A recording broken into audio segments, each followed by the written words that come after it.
Well, we are just into October, everybody, and while it doesn't really look much like fall here in Salem yet, the fall colors really just starting to peek out a little, starting just barely to reveal themselves. It very much has an autumnal, very crisp and cool feeling here in Salem on our first Saturday afternoon in the month of October. It's almost a stereotypical Northwest afternoon in many regards. Perhaps the most telling sign of all, though, of fall is that college football season is in its midsection. We are right at the halfway point of the 2025 campaign. Well, good afternoon, everybody, and thank you for tuning in today for game number 5 of Willamette football in 2025. I'm Jeff Lucero, happy to be here with you for the live broadcast from McCulloch Stadium here today. It's an overcast and cool day, breezy out there as well.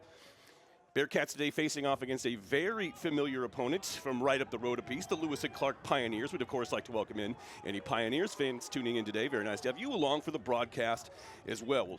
We'll talk matchups here throughout the broadcast, but let's talk about the home team for the Bearcats. This is their first home game in nearly a month. The last time you and I saw each other on this broadcast, well, that was all the way back on September 13th. So it's been a while since the Bearcats have seen anyone else on the field besides their own teammates and their coaches. Since then, they've played 2 games on the road, sandwiched around the bye week as well. In the first of those 2 games, Willamette notched a very impressive victory over Laverne down in Southern California, just outside Los Angeles. A 29-14 win. Bearcats playing very well in every phase of the game, on offense, on defense, and on special teams. All 3 units getting in on the scoring action in that game. After the bye week, gave the Bearcats 2 weeks to prepare for their conference opener up the road in Parkland, Washington against PLU. It was the Bearcats who, for the first 30 minutes, were by far the better prepared team in that game. They raced out to a 21-0 kind of punch-in-the-mouth, shocking start to that game for the Bearcats as they took a huge lead over Pacific Lutheran. A late touchdown at the end of the first half brought the score to 21-7 after the Bearcats scored the first 3 touchdowns of that game. PLU pulling away, though, in the second half, just leaning on the Bearcats. They outscored Willamette 24-7 in the second frame of that game to come out with a 31-28 victory in the conference opener for both teams. So Bearcats now 1-3 on the season, 0-1 in conference play. They take on the only undefeated team in the Northwest Conference to date. Lewis and Clark off to a very impressive start under a first-year head coach. They are 4-0 on the season, haven't finished above 500 in a number of years, but already off to a massive 4-0 start. They've already played 3 Northwest Conference teams on the season, but only one of those counted in the conference standings. That was against Puget Sound last week, where they absolutely crushed. They've actually tuned up the Loggers a couple of times already, scoring over 100 points against Puget Sound in their season-opening non-conference game against the Loggers, and then last week, in their Northwest Conference opener. Bearcats kicking off today to open this game. Kicking right to left. There it is. We're underway here. First game in October, the home opener. Kickoff is muffed by the Pioneers. Retreating all the way back to the 1-yard line, picking the ball off the turf. Able to work it back across the 15, brought down near the far side hash, and it's from there that our contest will get underway from scrimmage. Returned to the Lewis and Clark 17-yard line. 1st and 10 for the Pioneers.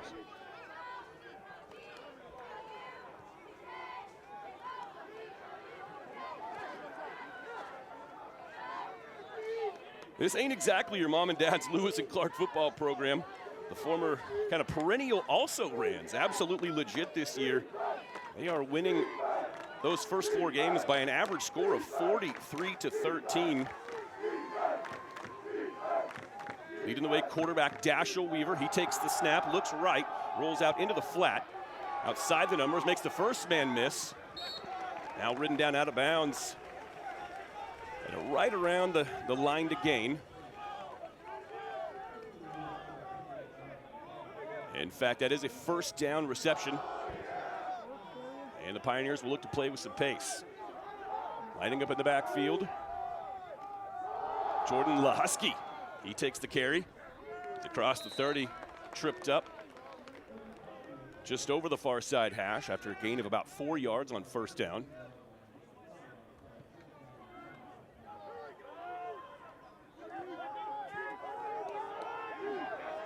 the pistol formation a moment ago.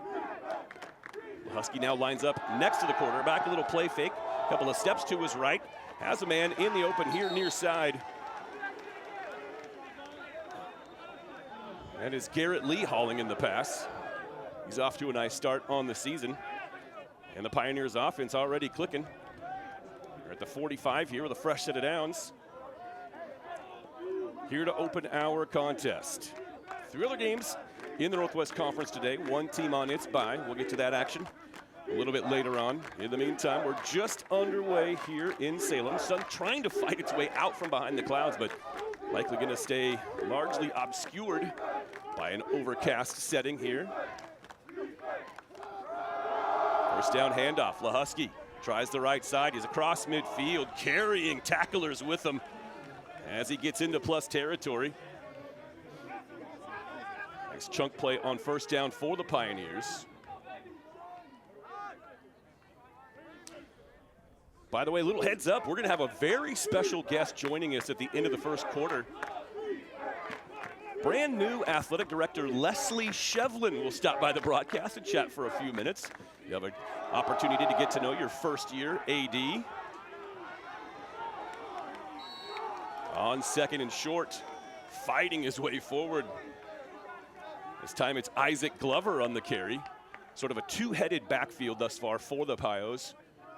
Isaac Glover and Jordan Lahusky. That's a great football name, isn't it? Jordan Lahusky. That's good stuff. So after Glover picks up first downs, the chains move, and the Pioneers will settle into their offense. First and 10 at the Bearcats' 42-yard line. Great to see Javi Rodriguez back on the field.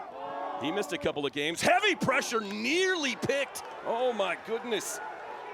Thought for a second that Tyler Schoenrock, who picked off 2 passes a week ago against PLU, might be picking up right where he left off, but at the last moment, my goodness, reaching in, taking it away. The tight end Logan March with a very impressive grab. And another first down for Lewis and Clark on the game's opening drive. First and 10 from the 37. Dashel Weaver, very impressive quarterback. He's a D1 drop down. We'll talk more about him in a moment. He awaits the first down snap, takes it.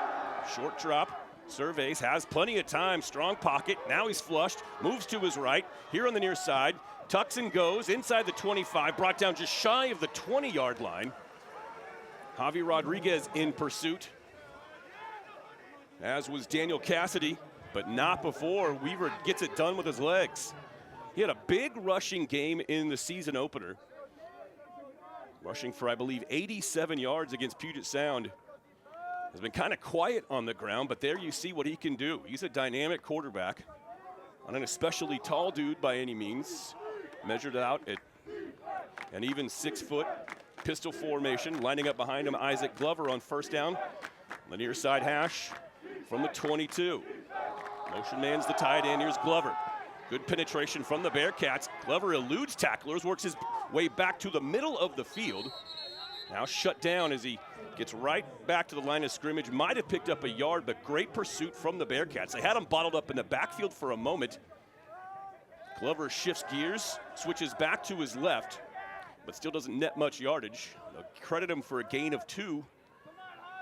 So 2nd and 8 upcoming for the Pioneers as they have reached the outskirts of the red zone. Weaver will line up under center for the first time on this drive, but whistles blow. Willamette, they're first. The Bearcats timeout. So once again, stick around at the quarter break. We will hear from Athletic Director Leslie Shevlin once she works her way up here, all the way up top to the press box. Timeout, though, does give us a chance to talk a little bit about Lewis and Clark quarterback Dashel Weaver. I mentioned he was a D1 drop-down, played last year at Fresno State where he redshirted for the Bulldogs.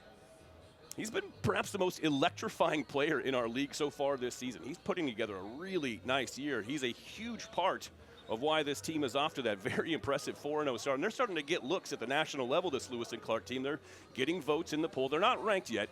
They'll need probably a win, at least in their 2, maybe even 3 games before they can sniff the national rankings. A lot of competition to crack the top 25 at the D3 level. But this team is off to a really good start. Opening drive has been impressive thus far. This is play number 8 upcoming on the drive. As Dashel Weaver settles in. Shotgun formation, was set to line up under center before the timeout. Now he's back to that more familiar spot in the shotgun. Has a man, making men miss. This is Jordan Lahusky catching the pass in the flat. Works his way close to the 10-yard line. They'll mark him down at the 11. So another first down on the game's opening drive for the Pioneers. Lahusky standing to the left of quarterback Dashel Weaver. Takes the handoff, hesitates, slides a couple of steps to his right. He stood up right at the line of scrimmage. No gain on the play. A flag flies in late. We'll let the officials sort that out, but for the moment anyway, no gain on first down for Lahusky. There is no foul for a face mask. Second down. So the refs will pick up the hanky. They'll actually spot the ball down at the 10. They'll credit Lahusky with a gain of a yard. So 2nd and 9. They can still pick up a first down, but the first down marker is posted up right at the 1-yard line. So for kind of all intents and purposes here, this is 2nd and goal for the Pios from the 10. Empty backfield this time. 3 wides to the near side, 2 to the wide side. Tucking and going, Weaver works his way up the far side hash. He's met at the goal line, but forces his way into the end zone, and Lewis and Clark on their opening drive is on the board. It's 6-0 Pioneers.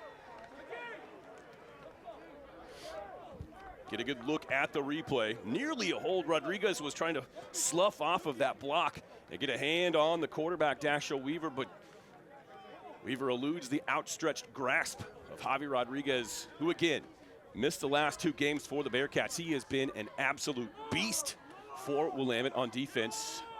He had the strip sack, fumble recovery, returned it for a touchdown against Laverne. Wound up actually getting injured on that very play. So had the strip sack, scoop and score for Javi Rodriguez. Was forced out of the game and missed the PLU game as a result. Very good to have Javi Rodriguez back on defense, but he couldn't quite make the tackle on Weaver in the backfield, and Weaver squirts free. And it's a 10-yard touchdown for the Pioneers, capping off a very impressive opening drive to this contest. They tack on the extra point. Pios up 7-0, very early stages of our contest.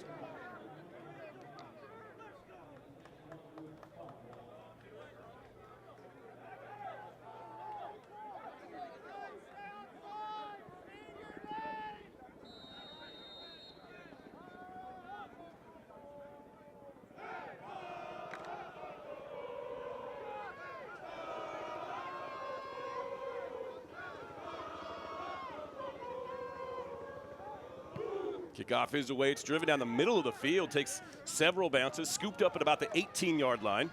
Here on the near side, working it toward the 30-yard line, near the boundary. That's Valor Munoz picking the ball off the carpet. Returns it out near around the 29-yard line. They'll spot it, and it's from there that the Bearcats will get their first touch. In fact, they'll set it down right at the 30. So 13-yard return for Munoz, and we'll get our first look at Luke Rasmussen and this Bearcats offense. It's been 4 weeks since this offense has been on this field with live ammunition.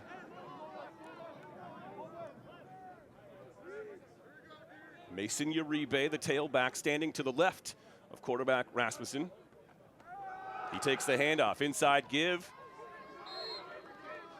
Earns a couple in the process. Bearcats did a great job establishing the run in each of their last 2 contests. Very balanced attack against Laverne. Almost 350 yards of total offense, equally divided among the rushing game and the passing game.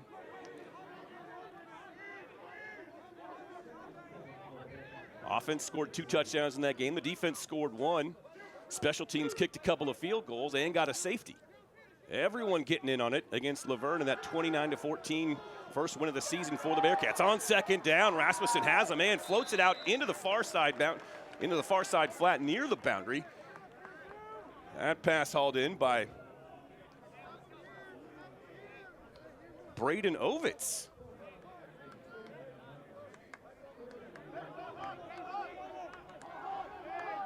So 3rd and short after the Ovitz catch, as it just shy of the 40-yard line. 3rd and a yard for Rasmussen, takes the snap, hands it off. Uribe tries the right side, fights his way forward for first down yardage. Initial contact was made right at the line of scrimmage, but Uribe does a nice job just sloughing off of that first tackler. And with that second effort, has enough to move the chains.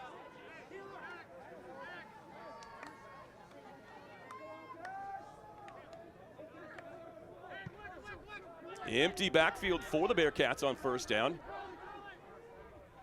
3 wides at the top of the formation, all bunched together, 2 here to the near side. And now motioning back into the backfield comes Uribe. First down, looking to throw. Dumps it off. Jonah Larson with his first catch of the day, leading receiver on the season for this Bearcats team with a modest gain of about 3 yards. So 2nd and 7 upcoming.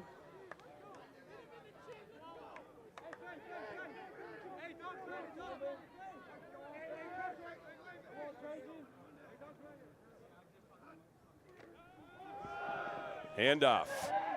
Working his way toward midfield. Uribe diving across. They'll spot him down in Lewis and Clark territory, but how about Uribe with enough for another Bearcats first down?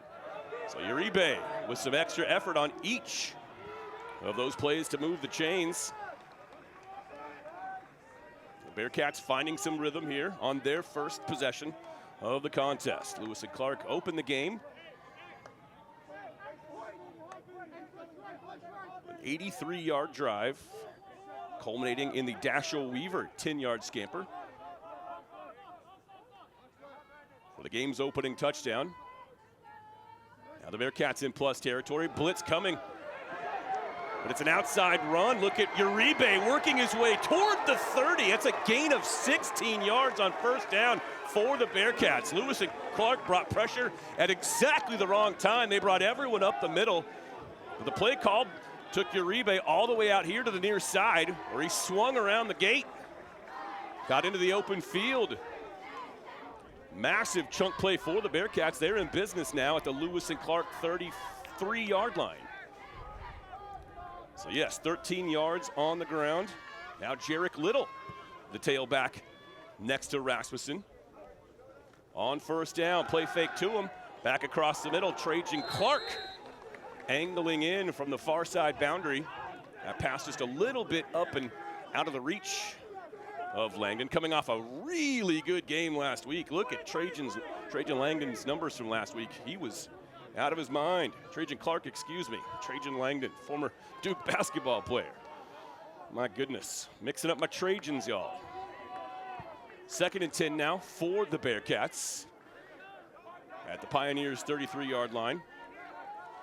Split backs in the shotgun.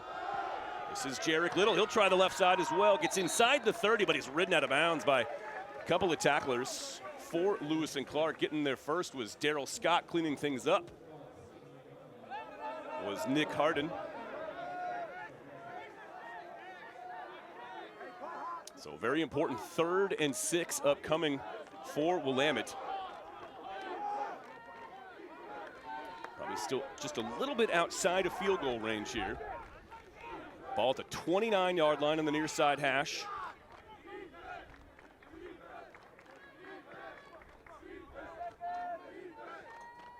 Rasmussen will go to work on the play fake. Has a man. It's Trajan Clark. Makes the first guy miss. Works his way inside the 20-yard line. He'll move the chains.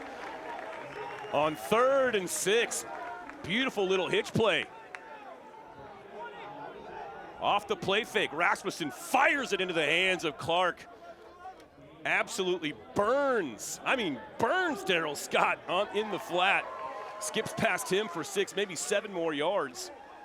And now the ball resting right at the 20-yard line. So the Bearcats in the red zone with a fresh set of downs to mess around with. Now a little pistol formation as Uribe settles in behind Rasmussen for first down. Steps up under pressure. Rasmussen goes down, wrapped up and sacked for about a 5-yard loss. He's brought down at about the 25-yard line. Well, Lewis and Clark got home that time.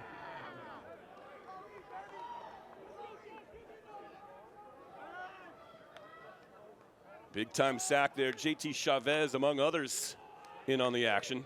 That pushes the Bearcats back to the Pioneers' 25-yard line. So 2nd and 15. 4 wides for the Bearcats. Uribe takes the pitch. He's inside the 20. Working his way back for about a 9-yard gain on 2nd and 15. So 3rd and very manageable here for the Bearcats. But Uribe comes up a little gimpy. Oh, goodness.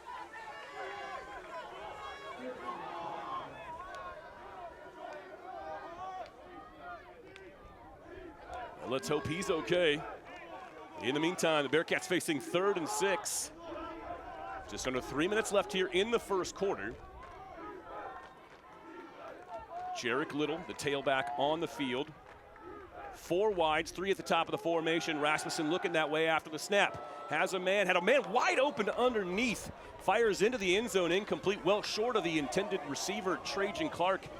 And it's 4th and 6 for the Bearcats, who will, by the look of things anyway, send Nick Beswick-Seidel onto the field to attempt a field goal. Hit 2 of 3. 2 weeks ago against Laverne, tacked on another last week against Pacific Lutheran. And it's blocked. Oh my goodness, Lewis and Clark blocks the field goal attempt.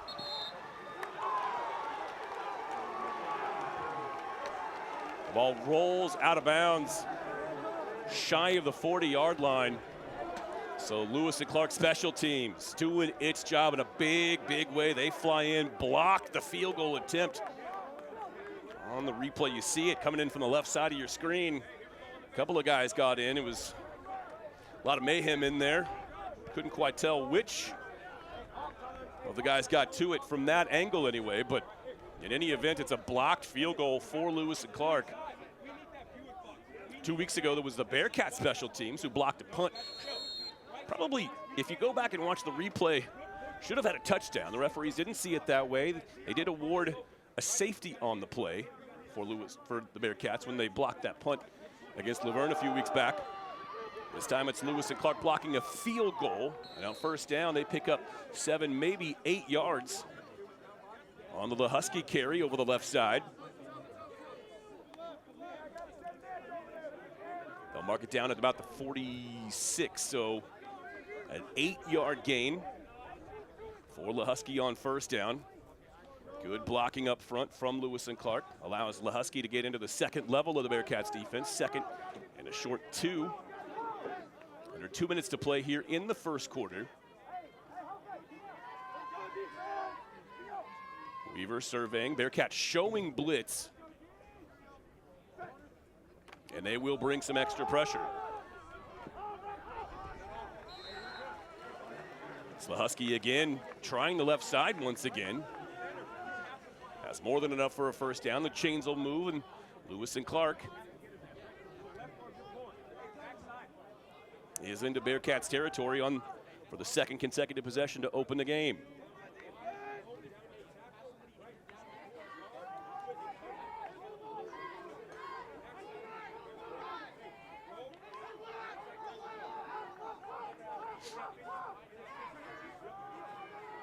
On first down, lots of motion ahead of the snap. This is a false start. The first penalty of the game was against Lewis and Clark. Start. Offense. Everybody but the center. 5-yard penalty. First down. I laugh because that's forever going to be one of my favorite calls. False start, everybody but the center. You've got to love that. I mean, no lies detected. It's just hilarious to hear it put that way, characterized as such. It actually moves Lewis and Clark back into their own territory, so 2nd and 15 from their own 47.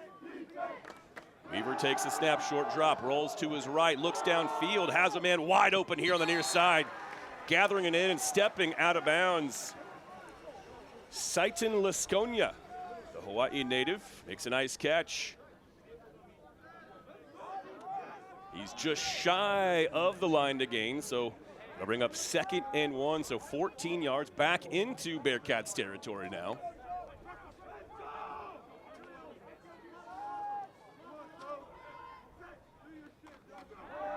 .30 seconds left here in the quarter. Slicing in, settling into a little slot position there. Flying in came Garrett Lee for his 2nd catch of the game. There's time for one play here, but Lewis and Clark content to let the clock hit zeros here in the first quarter.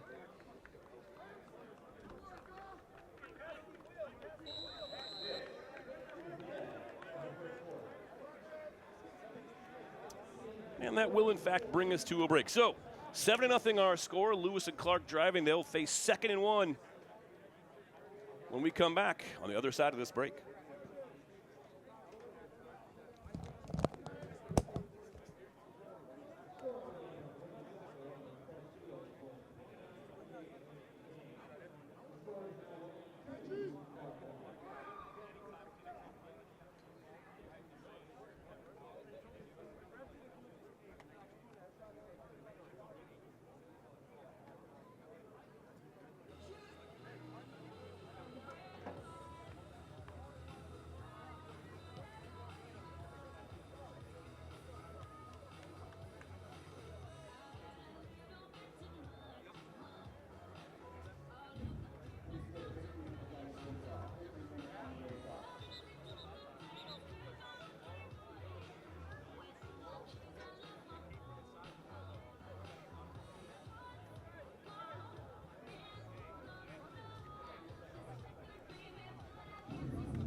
Back to it here. First quarter action, the team slipped the field. In fact, they did award Lewis and Clark with a first down, so they've got a fresh set of downs here to open the second quarter. Ball spotted on the far side hash at the 28-yard line.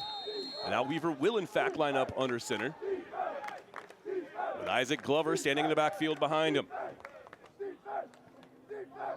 Too wide to the near side. Tight end on the field for Lewis and Clark, one of the few teams who still plays with a true tight end. Little play fake. Wants to go long. Now Weaver tucks and goes. He's inside the 20. Ball's loose. Popped up in the air, but it's right into the hands of Isaac Glover, who takes it down close to the 5-yard line. Fortuitous break for Lewis and Clark. Weaver had picked up just about first down yardage on the run, but a big hit from the Bearcats. The ball squibs up into the air, went about 20 feet in the air. Watch this replay. Who flew in and knocked that ball loose? Oh, what a hit from John Delgado. But right into the hands of Isaac Glover, who works his way downfield for another 10 yards on the fumble recovery. And now it's 1st and goal just outside the 5. We'll call it the 6. Glover here on the carry. More traditional play this time. More traditional handoff. Anyway, from Weaver to Glover. Bearcats do a good job in pursuit. Not much there on 1st and goal for Lewis and Clark. So the breaks in this game breaking the Pioneers' way thus far with the blocked field goal attempt that would have put the Bearcats on the board. And now that fumble jarred loose by the massive hit from John Delgado. Right into the hands of Isaac Glover, who winds up going for another 11 yards with the fumble return. 2nd and goal from the 5, looking left. Pass looks high, and it is. Intended for Garrett Lee, who's already got a couple of catches on the day. So a big 3rd and goal coming up here for Lewis and Clark from the 5-yard line. sure they've got a play installed for just this very occasion.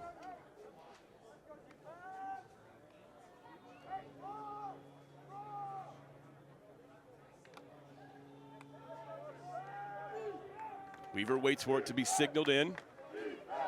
A host of guys standing astride the far side boundary.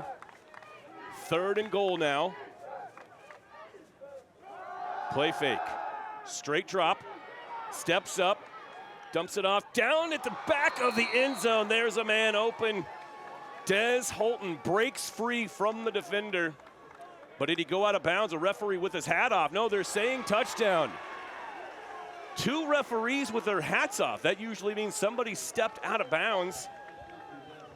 They get together and talk about it, but in the end they decide. Rolling on the field was the receiver was forced out by contact, then caught the ball. By rule, this is a touchdown.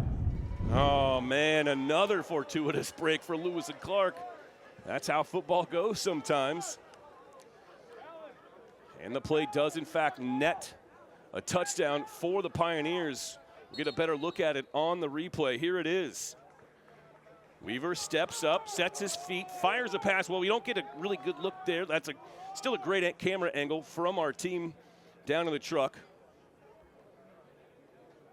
Our friends at Capital Community Media bringing us the pictures.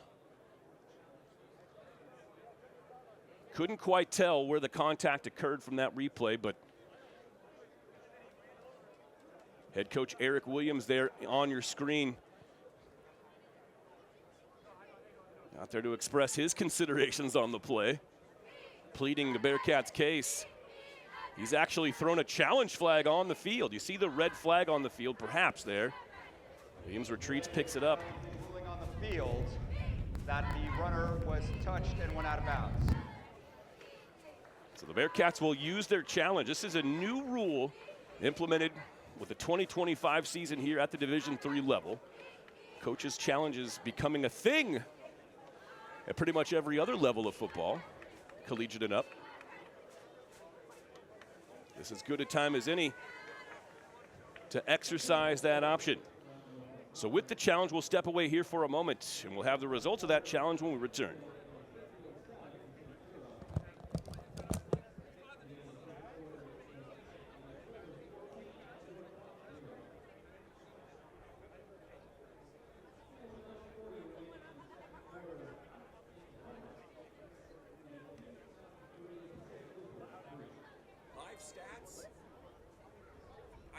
Live stats still. I need someone to bring stats to me then.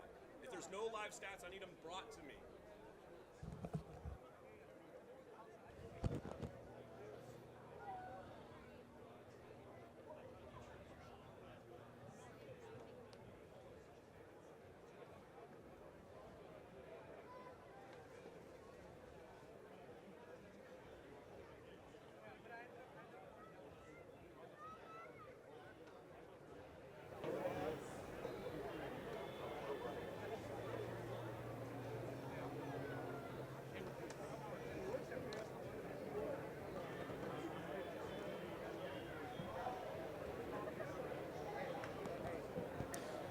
Well, our officials still looking things over, trying to get it sorted. Remember, the ruling on the field was a touchdown for Lewis and Clark.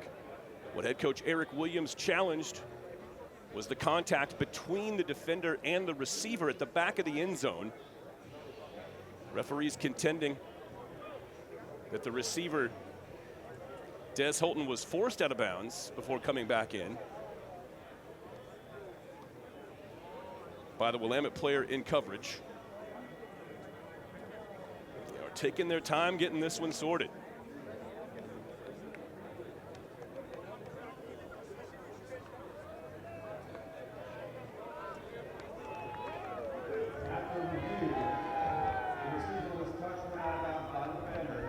Reestablished inbounds. Therefore, the calls upheld is a touchdown.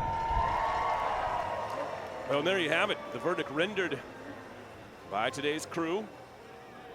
They determined that It has no challenges remaining.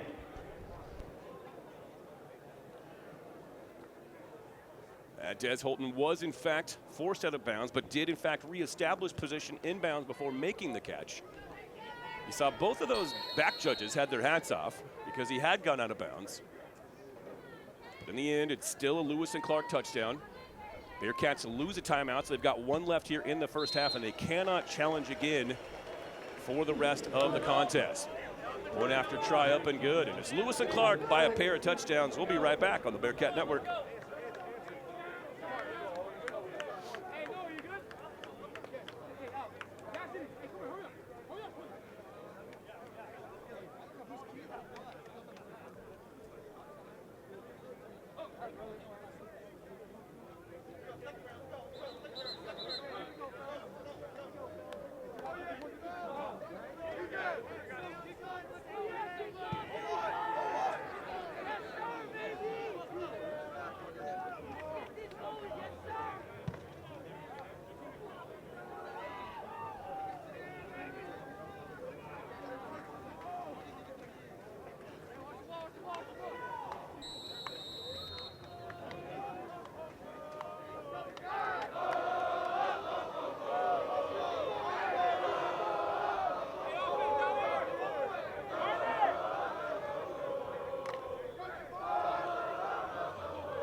Dasher Weaver off to a great start, 7 of 8 passing, 77 yards.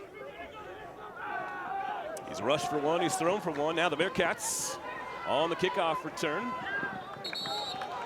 Working his way out toward the 30-yard line, Austin Snodgrass. Snodgrass, who ripped off a 90-yard touchdown run against Laverne 3 weeks ago. Wound up with just shy of 100 yards rushing on the day down against the Panthers. 90 of them coming on one play. Broke several tackles on his way to the end zone. 90-yard touchdown scamper. Well, the Bearcats now in a 14-0 hole. Plenty of time to right the ship here in the first half. Rasmussen awaits the first down snap. Inside give, this is Uribe. Remember, he was shaken up a little earlier, so great to see him back on the field for the Bearcats. Tries the middle, then cuts back to his left. He's brought down just shy of the 35, so gain of 3 yards on first down for Mason Uribe. 4 wides on the field for 2nd and 6. 2nd and 7 make it for the Bearcats.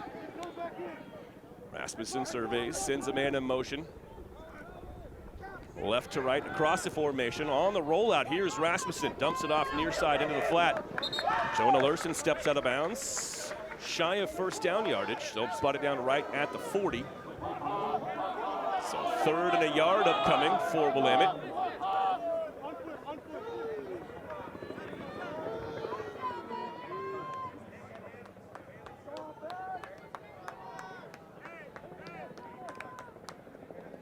Rasmussen, strong-armed first-year quarterback for the Bearcats, transferring in from junior college down in California. Twin setbacks, a couple of options in the backfield. Hands it off to his left. Has the first down and a whole lot more. Mason Uribe on 3rd and 1, picks up 6. All that and then some for Uribe on 3rd and short. The Bearcats move the chains as they threaten midfield. Promising drive for the Bearcats, cut down by a blocked field goal early in this one. Lewis and Clark scored on the opening drive. Bearcats were close to answering back, but the drive stalled just outside the red zone. Here on 1st and 10, Uribe takes the pitch, hesitates for a moment, finds a little bit of daylight, but it quickly closes. He's brought down shy of midfield. They'll credit him with a gain of 3, so 2nd and 7 coming up for the Bearcats. And on their second possession, Lewis and Clark punches it in again. They've touched it twice and scored twice. Bearcats have moved the ball on offense. They've done so here again on their second drive. Just under 11 minutes left in the first half.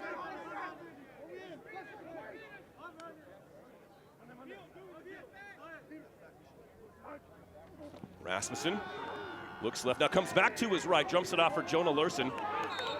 Shakes off one tackle, gets across midfield where he's brought down at about the 48. So a short gain. It's 3rd and manageable here for the Bearcats. A lot of options here on the offensive side of the ball. This is a very important play for the Bearcats. They try to get their way back into this game in the early goings. 0-1 in conference play. The Bearcats led 21-0 against PLU last week before losing 31-28. Lewis and Clark tuned up Puget Sound in their conference opener. Their 2nd victory over the Loggers so far this year. Rasmussen has a man, 1st down yardage and more.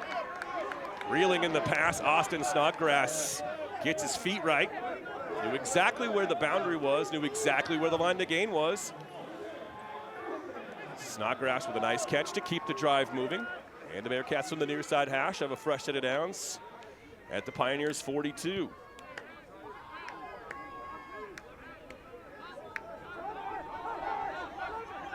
You know what? This is Lucas Hughes on the field, a quarterback for the Bearcats. So Lucas Hughes getting some reps.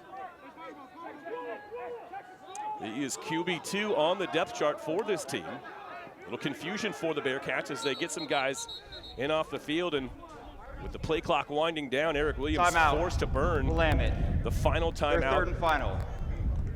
Full timeout. Of the first half. So it'll be 1st and 10 for Willamette from the Pioneers 42-yard line when we return on the Bearcat Network.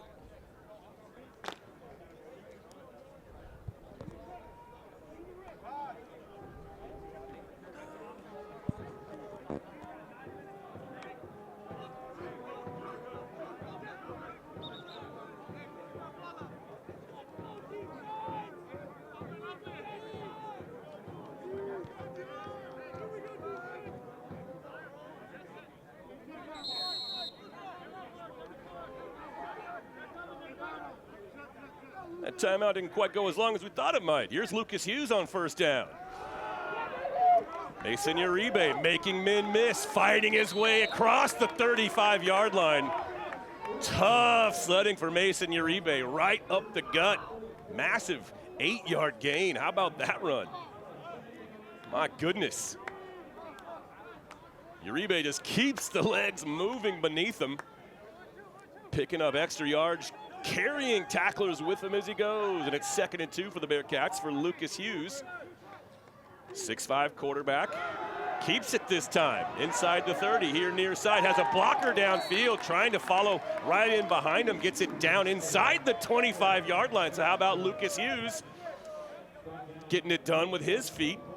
Kind of favoring his left shoulder just a little as he comes off the field, as Luke Rasmussen will rejoin the mix. Rasmussen back on the field. It's 1st and 10 for the Bearcats at the Pioneers 24-yard line. So a couple of chunk plays in the ground game for Lewis and Clark, for Willamette against Lewis and Clark.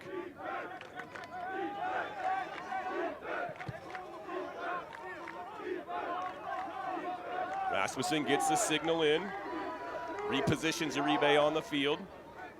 Uribe takes the handoff. Kind of over the right tackle. Not much there. Might have got back to the line of scrimmage. In fact, they'll say he lost a yard. So 2nd and 11 upcoming for the Bearcats. That sort of changes the complexion of what you can do. Bearcats threatening the red zone for the 2nd time in as many possessions as they've had.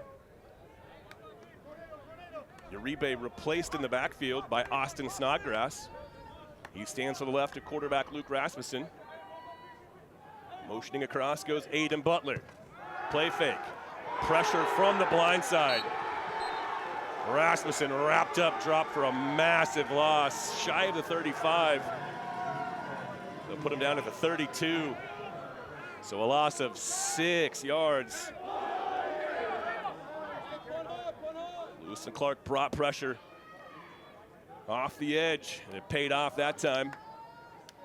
We saw the Bearcats burn Lewis and Clark with a well-designed run concept. Lewis and Clark expecting pass. Bearcats got a 17-yard run out of that one. That time, big yardage. Loss. And on 3rd and 17, Austin Snodgrass takes the carry straight ahead. Bullies his way down close to the 20-yard line. Timeout for an injured player. And we've got an injury timeout on the field. We'll step away for 30 seconds. We're coming right back for 4th down and 9 for the Bearcats on the Bearcat Network.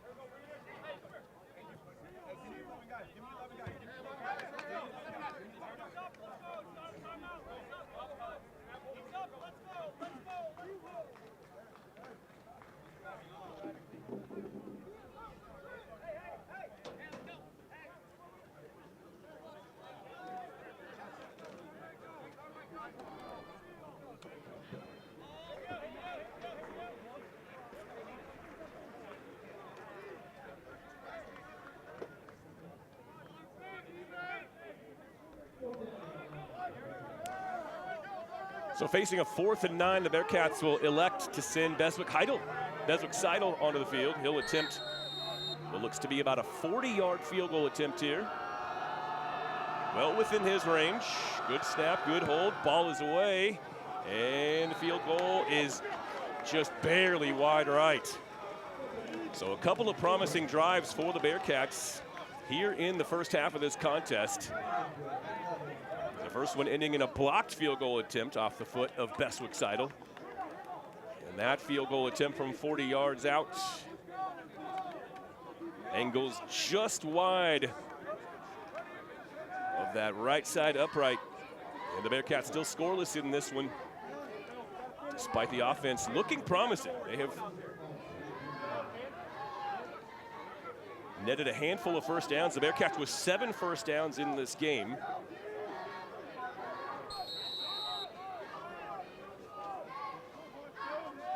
But with a 14-point lead, the Lewis and Clark offense retakes the field. Good pressure from the Bearcats, but Weaver does a wonderful job eluding everyone, angling his way out of bounds. Not before he picks up first down yardage. Dashel Weaver has kind of been stymied in the run game in each of the last 3 games for Lewis and Clark. After rushing for about 90 yards in his Pioneers debut week 1, he's looked very good tucking and running. In fact, he's the team's leading rusher with that one. He's got 4 carries for 32 yards and the game's opening touchdown. Pistol formation. Isaac Glover stands behind him. Turns and gives to Glover. Crashing down the line of scrimmage. Excellent pursuit that time from Joseph Laffery. How about that tackle? Right around the ankles. Laffery making a huge play. Watch him make excellent penetration here. Just gets right down the line, trips him up. Laffery with a spectacular tackle. Just a gain of 1, 2nd and 9 now for the Pios. Glover remains on the field, standing just behind and to the left of quarterback Dashel Weaver. Takes the snap. Bearcats showing pressure from the weak side. That pass reeled in. Garrett Lee catches it and steps out of bounds. 3rd and manageable coming up here for the Pioneers. Under 5 to play here in the first half.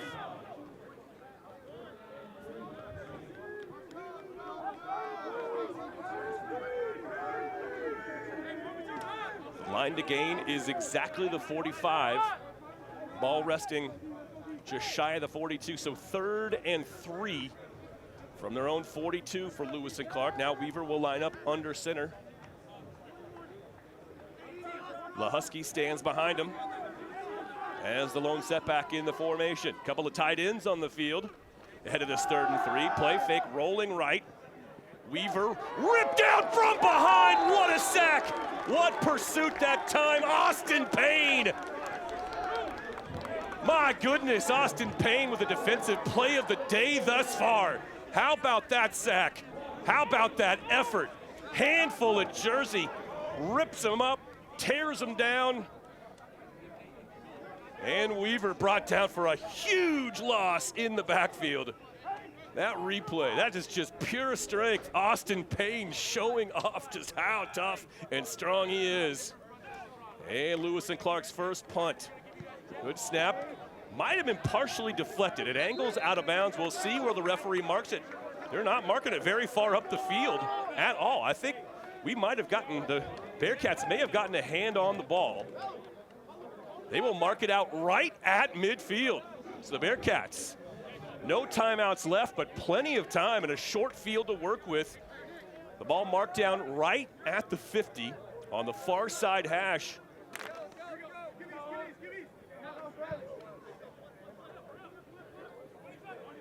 Bearcats in business already. They have gotten into the red zone on both of their Restart drives. the play clock when I blow my whistle. Those drives wound up stalling out outside the 20. The Bearcats were turned away with no points to show for it on either one. Here on first down, play fake, wide open, oh, but making the play. Trajan Clark was open for a moment. What an effort from Luke Griffin, who had been burned for the moment, but that pass hung up just long enough for Griffin to retreat and knock it away. Nice job of chasing that down. You'll get a good look at it here from behind. Trajan Clark was open. Check that. That was Jordan Delgado making the play. Now on second down, it's a Uribe carry. Shrugs off a couple of tackles, works his way close to the 45. So it's going to be 3rd and 5 upcoming as Uribe splits the difference.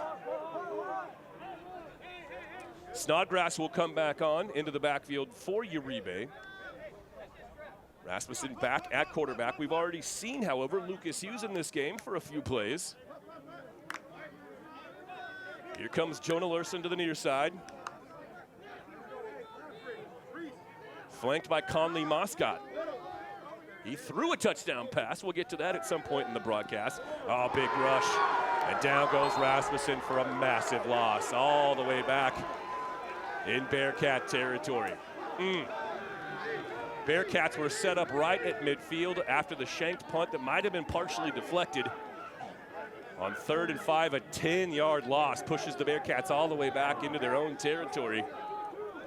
Clock continues to run, 2:15 left. The Bearcats can let it go to the 2-minute timeout. And I'm guessing they likely will. No need to punt this ahead of the 2-minute timeout, since Lewis and Clark seems to content to let it hit the 2-minute mark as well. And this is where I leave you. 60 seconds and we're back. It's the 2-minute timeout. It's the 2-minute timeout. Lewis and Clark with a 2-touchdown lead.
Fourth and very long for the Bearcats.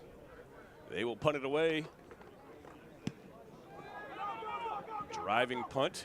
Checks up at the 30. Rolls all the way down inside the 15-yard line. It's going to keep rolling all the way down to about the 12. Well, that worked out nicely for the Bearcats. It actually chewed up 14 big seconds of clock as well.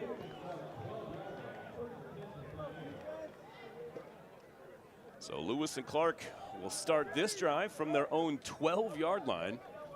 They've got all 3 timeouts and 1 minute and 46 seconds to get anything done at all here before the close of the first half.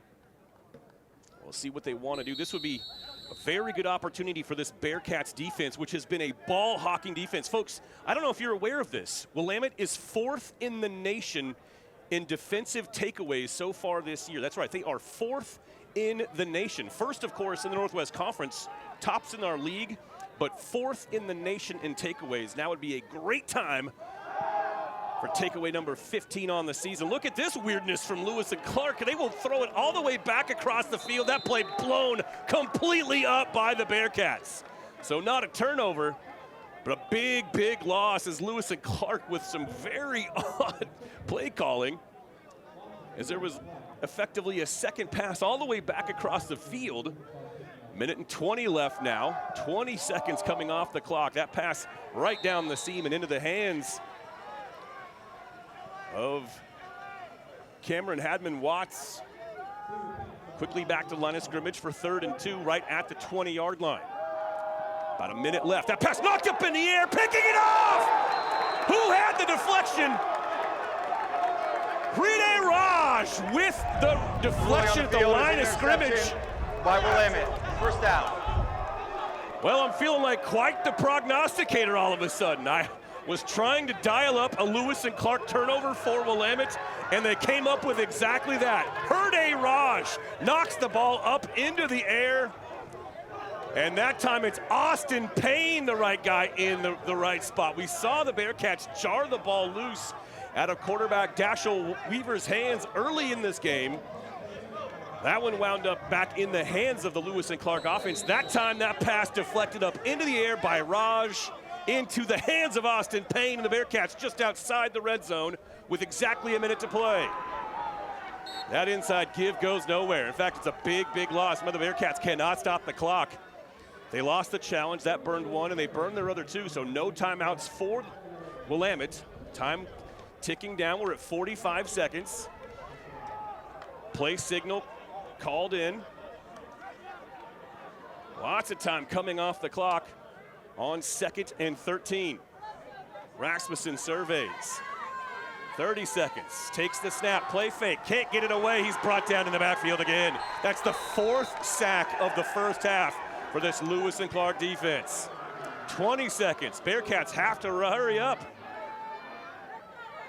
15 seconds now. 10 seconds left. Will the Bearcats even be able to run a play? 5 seconds, they get it away. Here's Rasmussen stepping back. Rolling all the way out here to the near side, dumps it off underneath, and that is how the first half will end. This is the end of the first half. So after Rene Raj gifts the Bearcats with that deflection and the takeaway by Austin Payne, who also had a massive sack in this game, Bearcats can't do anything, get right back to the original line of scrimmage, and that's where the first half ends. So it's been a wildly entertaining first half. We've seen a little bit of everything thus far. Excellent offense, great defense as well, and some special teams plays that have worked out nicely in this contest. 14-0 lead here in the home opening Northwest Conference game for the Bearcats this season. Our first game here in Salem in just about a month. Man, it's just so great to see you guys again. Hi, everybody. Beautiful day here in Salem, beautiful day for football anyway. I did promise you an interview with Athletic Director Leslie Shevlin. It took her a little bit longer to get up here than we were hoping it would, but she will be on air with us here. I think we're going to try to have her on. Well, we're going to wait until just before the start of the second half before we bring Athletic Director Leslie Shevlin onto the broadcast. So we'll step away here for an extended break. But folks, rejoin us in about 15 minutes for a wonderful chat with newly minted Athletic Director for Willamette University, Leslie Shevlin. She'll join us in about 15 minutes' time. We'll see you then on the Bearcat Network. Well, welcome in at halftime here in Salem. Lewis and Clark with a 14-0 lead, and I am joined by our brand new Director of Athletics, Leslie Shevlin. Leslie, this is a great time for you to kind of get to know folks here on the broadcast a little bit. It gives us the opportunity to introduce you to the Willamette community and everyone else out there that's tuning in for the broadcast today. So yes, once again, Leslie Shevlin, brand new athletic director. But Leslie is no stranger to Willamette, of course. Leslie, you were here for a number of years before taking the job at the start of this athletic season. Talk a little bit about your time that you've spent on this campus. You're obviously no stranger to Salem and this campus. Everything that you've done up to this point before taking over the reins. Yeah, no stranger. You're right. Thanks, Jeff. Yeah, I was here for 15 years before, 9 years as the head men's and women's swimming coach, finishing my coaching career here at Willamette, and then moving into the associate athletic director role for about 5 years while I was here at Willamette. So got to coach here, got to meet administrator here. Got to learn a lot about what it was like to have those roles at Willamette and in the Northwest Conference. Outstanding. And of course, you did spend a year away from Willamette. You moved back east for 1 year. You worked at Williams College back out on the East Coast. If you would talk about what that position did for you and in terms of kind of setting you up for better success, positioning you here for the role of athletic director at Willamette. Yeah, senior associate AD is actually a new role for those folks over at Williams, and really allowed me to dive in with 12 of the sports there and really learn the differences. And that as an AD, I need to understand that all sports are a little bit different and how they operate and what they need. So that was really good experience. Really successful coaches, getting to be around them as well as administrators. I'll tell you too, a lot of things Willamette does really well. I learned that too while I was on the other coast, and also some challenges that we knew we had being here geographically located in the Pacific Northwest. All that's still ringing true. And then just a phenomenal alumni base out at Williams College, and hope to, one of my priorities, connecting with our alums in the community here. But the campus community, there's nothing quite like the folks that work at Willamette. Happy to be back with them. Outstanding. Well, it is time for the second half kickoff. We're going to keep Leslie around here for a few more moments. Willamette, of course, has possession to start the second half. Very nice kickoff return out across the 40-yard line. Finally brought down. That's Austin Snodgrass, who's been really, really good in the kick return game for the Bearcats so far this season. So, once again, we're on with Leslie Shevlin, athletic director for Willamette. Leslie, I know one of the things that was really important to you was sort of impart some messages and some sort of themes, things that the direction that you want to take this athletic department in. I know you have a pretty strong central message for our coaches, for our student athletes here. Why don't you talk a little bit about that as well? Yeah, thanks. We still got a while to figure out the ultimate overall vision and how the department's going to move forward, but I did let the coaches and the staff know I want to be three things for them. I want to be consistent, I want to have integrity, so I want to do what I say I'm going to do, and I want to be supportive of them and their roles. Lest there be any confusion, we're here for the student athletes, and so my job is to make sure the coaches have what they need and the support they need to be able to do what they need to do to serve the student athletes on our campus. So that's what I told them at the beginning of the year. Well, and another thing too, of course, Leslie is no stranger to being a student athlete herself. You were a swimmer at UNC Wilmington, I want to say, a Division I swimmer in our midst here in the press box as the Bearcats get lined up for first down on their first possession of the game, of the second half, excuse me. Leslie, student athlete at UNC Wilmington, what was that like?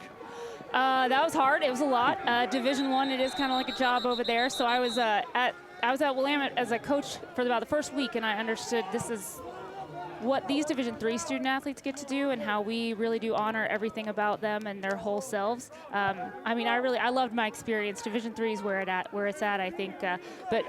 Student Athlete Advisory Committee and the leadership opportunities that I was able to do while I was at Wilmington, that's really what stood out to me. It's been a minute since I swam. I don't get in the pool that much anymore, but it was a wonderful experience. And what these folks do day in and day out, it's tough. It's going to be third and very long for the Bearcats here on the opening possession of the second half. Leslie, we know you've got a million things going on. We've got soccer happening right now across the way over on campus. We've got volleyball a little bit later on this evening. So it goes as the life of an athletic director. So many sports usually happening on one single day. Yes, that is the way of the Northwest Conference schedule. But happy to be here. Thank goodness to our live streaming and Chris Sabato and the communications office that we have so that I can be at one and watch the other at the same time. Perfect. Outstanding. Well, listen, we know we need to let you run because you've got other things you've got to attend to. But thank you so much for stopping by. We will have Leslie on at least during the basketball season, maybe during homecoming weekend at our next game here at McCulloch Stadium as well. Who knows? We're going to try to have Leslie on as often as possible so that everyone can have the opportunity to get to know our brand new athletic director, Leslie Shevlin, a little bit more. Leslie, thank you so much for hanging out with us for a little bit here on the broadcast. We will see you very soon. Okay? Thank you. Thanks for what you do. Go Bearcats. Go Bearcats. All right. So on third down, the Bearcats able to work the ball across midfield. They'll have fourth and a long two upcoming, and they will keep the offense on the field. So a massive play on third and very, very long. 4th and 2 for Rasmussen. 3 wides here to the near side. What direction will he go? He'll keep it himself. He's met the line of scrimmage, and he's brought down about a yard shy of the line to gain. So Lewis and Clark defense does its job. They turn the Bearcats away. Field was the runner. It was short of the line to gain. First down, Lewis and Clark. A turnover on downs for the Bearcats on the opening possession here in half number 2. The momentum continues to drift in the direction of Lewis and Clark. 14-0 lead. This undefeated Lewis and Clark team. The all-time record between these two programs, by the way, if you're curious, Willamette leads by a comfortable margin, 43-30 with 2 ties. This is the 76th all-time meeting between Lewis and Clark and Willamette. Lewis and Clark has won the last 8 games, dating back to 2017 between these two programs. But before that, the Bearcats owned the rivalry. They had won 23 of 24 and 16 in a row. On first down, a penalty marker flies in behind the play. Holding. Offense, number 73. 10-yard penalty, first down. And the Lewis and Clark offense knew it. They were already making their way back toward the new line of scrimmage. So after the turnover on downs and the penalty, Lewis and Clark facing a 1st and 20 at their own 31 from the far side hash. Outstanding first half for Dashel Weaver. Completed 11 of 13 passes. Threw for 1, rushed for another. He's the team's leading rusher in this game thus far as well. On first down, all the way across the field and across the formation. Finds a man underneath. It's a short game, but that throw traveled about 35 yards across the field. It found the hands of Des Holton, who steps out of bounds. Holton was the receiver who caught the touchdown pass. If you'll recall, that was the play the head coach Eric Williams challenged from the Bearcats sideline, contending that he had not been pushed out of bounds by a Willamette defender before reestablishing position in the end zone. In the end, the touchdown was upheld. Willamette lost its ability to challenge the rest of the game. 2nd and 11, blindside blitz coming. They get to him, but he gets the pass away. Gang tackle here on the near side. Hauling it in was Garrett Lee. That is catch number 4 on the day for Lee. He's the team's leading receiver thus far.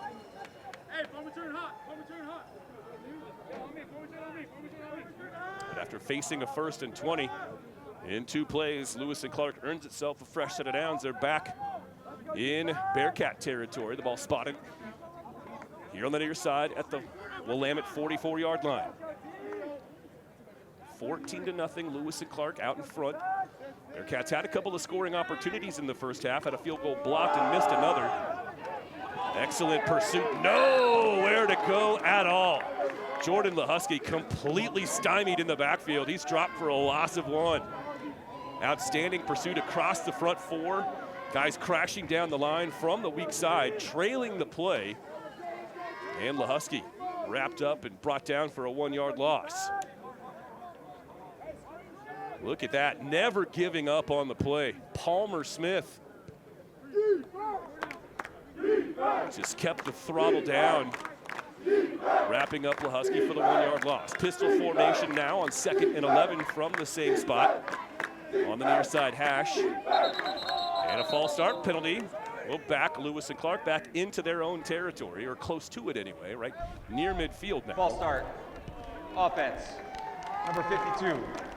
5-yard penalty, 2nd down. So 2nd and 11 becomes 2nd and 16, and they will put the ball down right at midfield. So Lewis and Clark now needs to reach the Willamette 34-yard line to move the chains on 2nd down. So good to see Javi Rodriguez back on the field for this Bearcats defense. He is such a difference maker. Nickel package here. 3 down linemen, 3 linebackers. Willamette showing, blitz now drops into coverage. Delayed handoff. It is Isaac Glover making his way toward the 1st down marker. That was an excellent little draw play concept from Lewis and Clark. Palmer picks up, Glover picks up 15 yards on 2nd and 16, so it's 3rd and 1, and Lewis and Clark will go very quickly. And now Willamette is forced to burn a timeout because they did not have the personnel onto the field. Ahead of Lewis and Clark rushing their guys up to the line of scrimmage. So a quick break on the field. We'll step away here for just a moment on the Bearcat Network.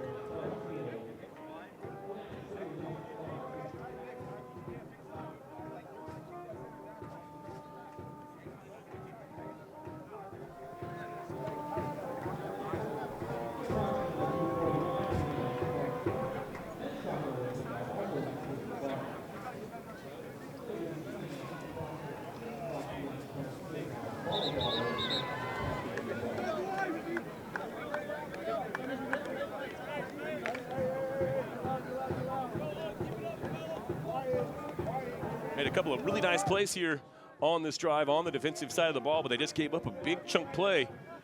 A delayed handoff, Isaac Glover with a 15-yard gain back into Bearcats territory. 3rd and less than a yard here. This time Dashel Weaver will line up under center.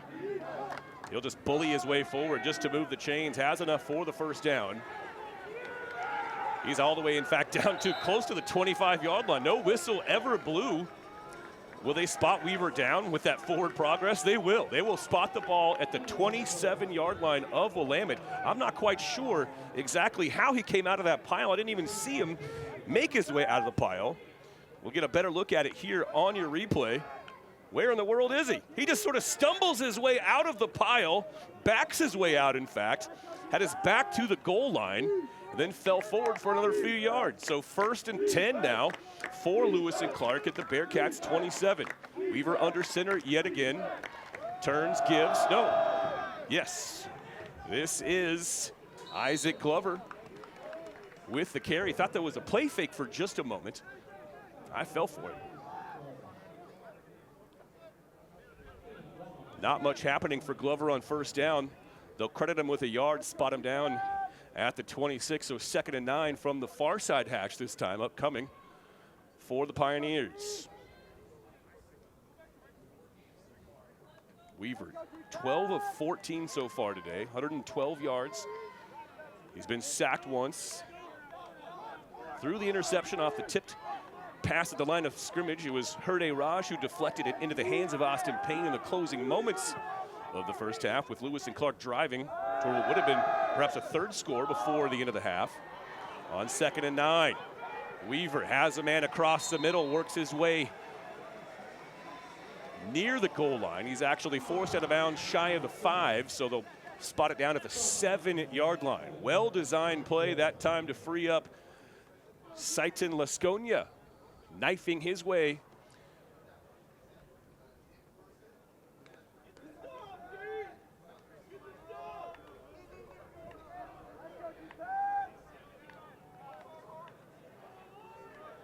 Now it is 1st and goal for Lewis and Clark from the Bearcats 7-yard line. Handoff, Lahusky wrapped up Austin Payne once again. He's got a sack and an interception. Give him a credit for his 2nd TFL right now. Right there, Austin Payne with another stand-up play. Just got off his block and able to make the play in the backfield. Lahusky nowhere to go at all. 3-yard loss on the play, so 2nd and goal for Dashel Weaver and Lewis and Clark from the Bearcats 10-yard line. Weaver taking his time. Play clock at 6 seconds. Takes the snap, dropping near the 20, steps up, fires across the middle into the end zone. Touchdown, Lewis and Clark. Garrett Lee, his 5th catch of the day. Well, this one hurts more than the rest, as it gives Lewis and Clark a 20-0 lead.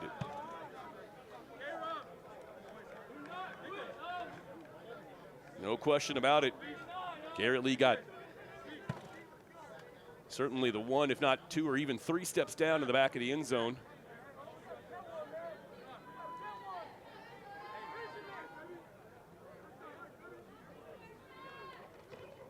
And Dashel Weaver continues to look really, really good here in game number 5 for Lewis and Clark. His 2nd touchdown pass of the day. Now 14 of 16 passing, 141 yards. So we mentioned at the outset of the broadcast that Dashel Weaver is a Division I drop-down. Well, another guy who was a Division I drop-down in this Lewis and Clark football program, none other than their brand new head coach, Brett Elliott. And Brett Elliott should not be a stranger to longtime Northwest Conference football fans. They should, in fact, recognize that name, as it was 21 years ago that Brett Elliott, the first-year head coach for Lewis and Clark, threw for 61 touchdowns In the 2004 season, he led Linfield to an undefeated season and a national championship. That is Linfield's last of 4 national championships in their program's history. He threw for 61 touchdowns that season, was the consensus player of the year.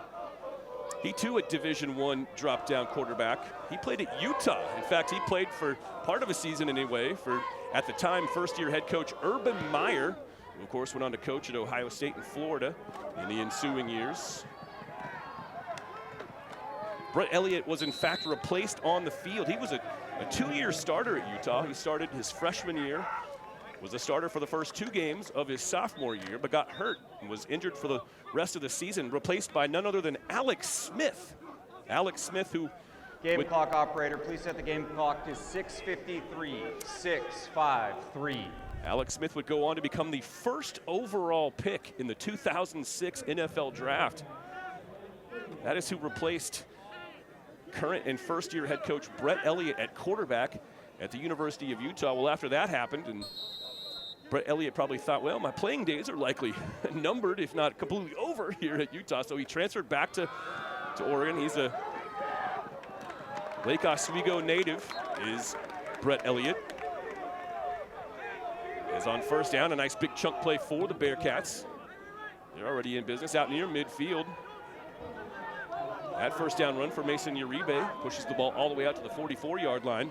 Here's Uribe again on first down. Tough sledding inside.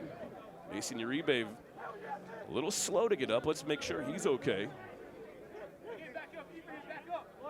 Well, Uribe back up, but he will actually come hobbling to the sideline.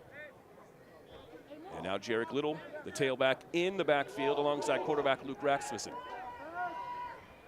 Finish off Brett Elliott's story here in just a moment. Bearcats facing 2nd and 6. Here's Little on the handoff across the 50. Bounces outside. He's down to the 40, the 30. Inside the 25. Dragged down at about the 22-yard line. They'll spot him out of the 24. Jarek Little on 2nd and 6 with a massive timeout for an injured player. 30-yard scamper down the near sideline. Little just bounces it outside. Just very quickly, head coach Brett Elliott for Lewis and Clark finishes playing at Utah. He's an Oregon native from Lake Oswego, transfers to Linfield, throws for 61 touchdowns. He's consensus player of the year across, earns basically every individual honor you can that season. Linfield finishes undefeated, wins the national championship. The following year, his senior year, throws for another 49 touchdowns. So in 2 seasons, he threw for 110 touchdowns as a quarterback at Linfield. He's been coaching at every level of college football, including a stint down in the SEC. He was a coach on the staff at Mississippi State for a season or 2. The last 5 years, he was the offensive coordinator at Linfield. And this is actually his first head coaching job, and boy, what a job he's done thus far. He has this Lewis and Clark team off to a sparkling 4-0 start, but the Bearcats driving here as we rejoin the action. They've got it 1st and 10 at the Lewis and Clark 24-yard line. Play fake, Jonah Lurson here on the near side in the flat. Takes the pass, heads up field, picks up 8 yards on first down. So 2nd and 2 now for the Bearcats, who are playing with a little pace of their own. Rasmussen has the guys quickly back to the line of scrimmage. Inside give, Jarek Little trying to find some space, fights his way forward, has the first down, I believe. We'll see where they spot it. But I think that's enough to move the chains, and it is. Quick wave of his left hand, and the side judge has the sticks moving. Bearcats continue to pour on the pace, not letting off the gas at all. 1st and 10 from the 14. Little again, tries the right side this time. Flag flies into the back of the play. Likely a holding call going against the Bearcats. See what the charge Holding. is. Offense, number 54, 10-yard penalty, 1st down. I try not to do that too often because 9 times out of 10 I'm dead wrong. That one was a little bit more obvious and easier to come away with. So this has happened to the Bearcats a couple of times when they've gotten in close. Either a penalty or a big loss on a play has kind of led to the drive stalling to whatever degree. Now 1st and 20 for Willamette. Outside the red zone this time. Austin Snodgrass on the carry. Breaks a couple of tackles, breaks another. Inside the 15, dragging tacklers inside the 10. Austin Snodgrass with a 16-yard gain on 1st and 20. How about those moves? Well, Snodgrass, if you watched the Laverne game, you know how many tackles he broke on his way to that 90-yard touchdown run against the Panthers. Now it's 2nd and 5 for Willamette. From the 9, play fake, into the end zone, over the shoulder, touchdown Bearcats! Who is that on the catch? Jonah Larson. Luke Rasmussen dials up a 9-yard connection with his favorite receiver, Jonah Larson, and the Bearcats are on the board and back in this game. What a drive from the Bearcats. The penalty doesn't slow them down at all. Snodgrass with that very effective tackle-breaking run inside the 10, and the Bearcats picking up the pace. They played with a lot of urgency on that drive, and it pays off. Beswick Seidel's point after try is up and good. And the Bearcats now trail by 21-7, but showing very strong signs of life. We'll be right back. Bearcat Network.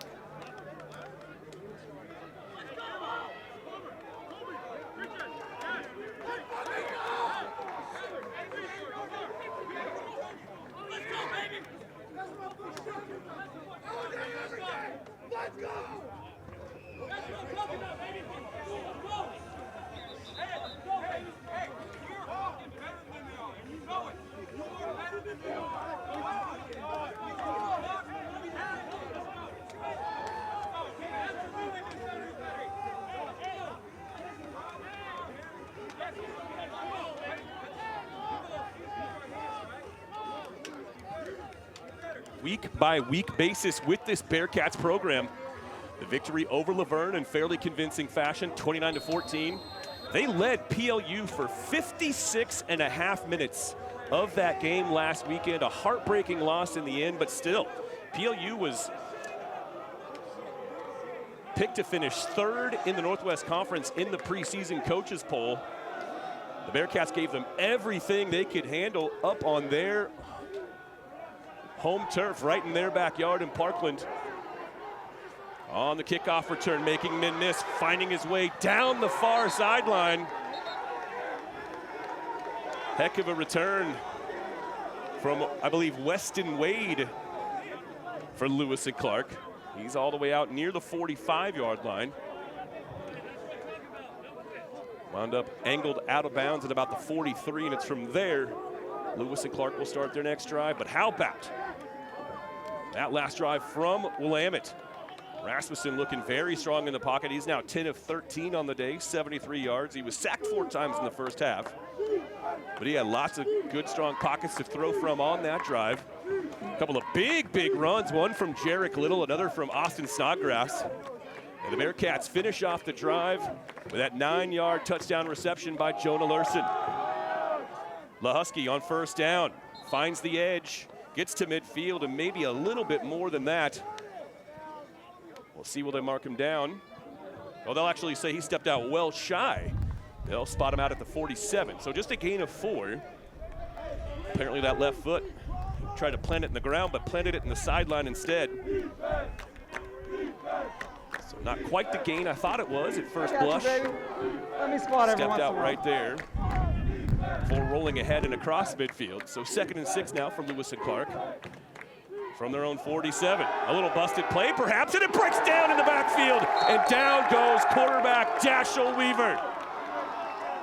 Well, Weaver turned to hand off, but his running back, LaHusky, went the other direction, and everything just completely broke down from there. You'll see Weaver tried to hand it off to his left, but LaHusky came to his right. Weaver was quickly bottled up and dropped for a huge loss. That was a 5-yard loss, so now 3rd and 7, making 11, excuse me, 3rd and 11 now for the Pioneers, as the Bearcats defense gets home on the busted play for Lewis and Clark. This will be a big stop for the Bearcats if they can hold. Weaver steps up, sacked again! Austin Payne, his 2nd sack of the game! Austin Payne putting up up career-level numbers. He's got 2 sacks and an interception and at least one other TFL in this game. Austin Payne, have a day, my man. Oh my goodness. Just an absolute dude today. Massive 3rd down stop. Eric Williams frantically signaling to his special teams unit on the field. Snodgrass awaits the punt. Short punt. Snodgrass will let it bounce in front of him, and it takes a huge Lewis and Clark roll, bounding all the way down. They're trying to fan it down the field there. And it will come to a rest in the middle of the field, right on the 20-yard line.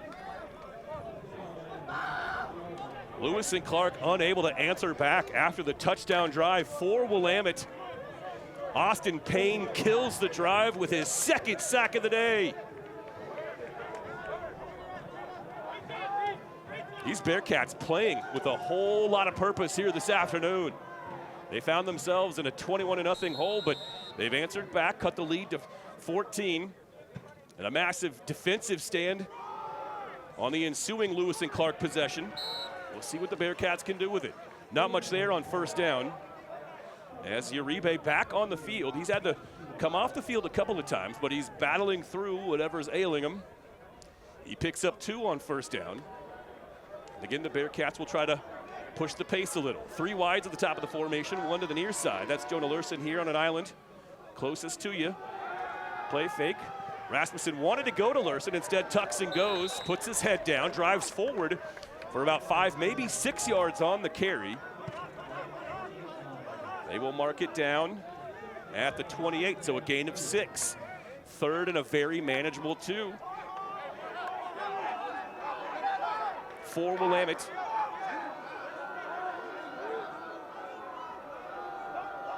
Uribe on the field. Fake handoff to him. Throw downfield, Jonah Lurson.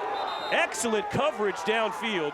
Lurson wants a flag, but I got to tell you, that was just outstanding coverage all the way down the field from Jaden Windapole. That was a very tight window that the Bearcats tried to fit that pass into. Outstanding coverage on the back end. A little hand fighting there, but I like the no call. Can't be a homer on that one, I'm sorry.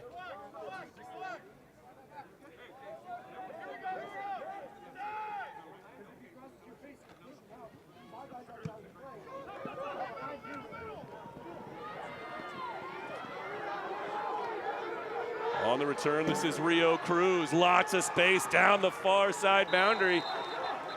He's finally forced out of bounds at about the 25-yard line, so a very short field upcoming for Lewis and Clark.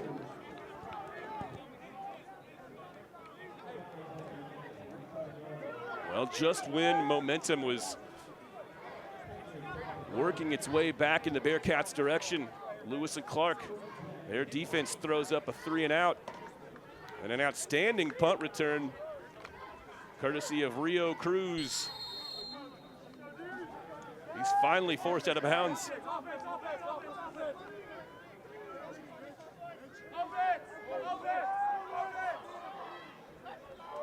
Not before about a 33-yard punt return.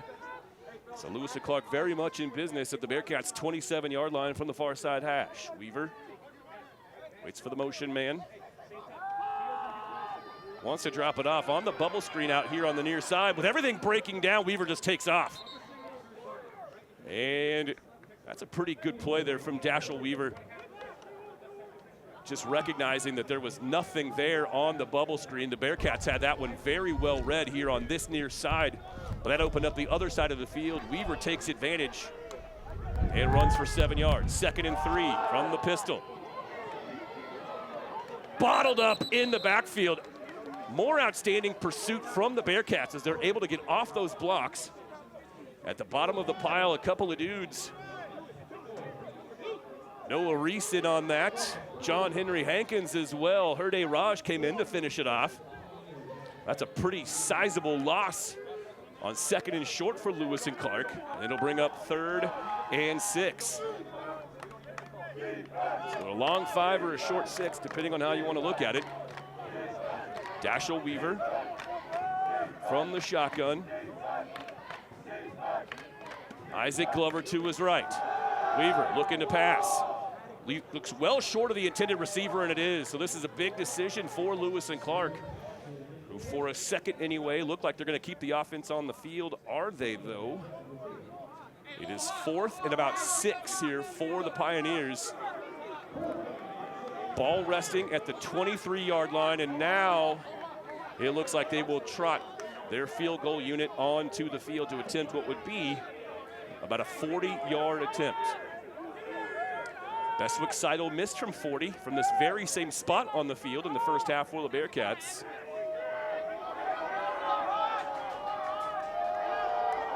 There's 10 men on the field at the moment here for Lewis and Clark, who are forced to burn a timeout ahead of the field goal attempt. Lewis and Clark, they're first.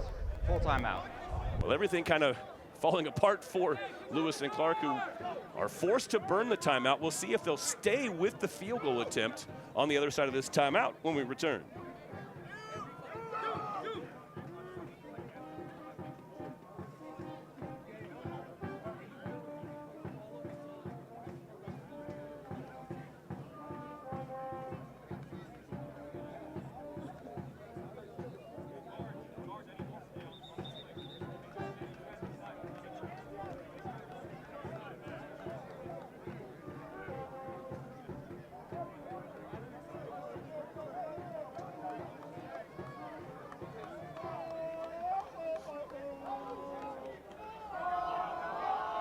Well, after thinking about it, they will continue to keep the field goal unit on the field. Trevor Koo, who's already knocked home 3 PATs for the Pioneers, lines up for what would be a 40-yard field goal attempt. They've got 11 on the field.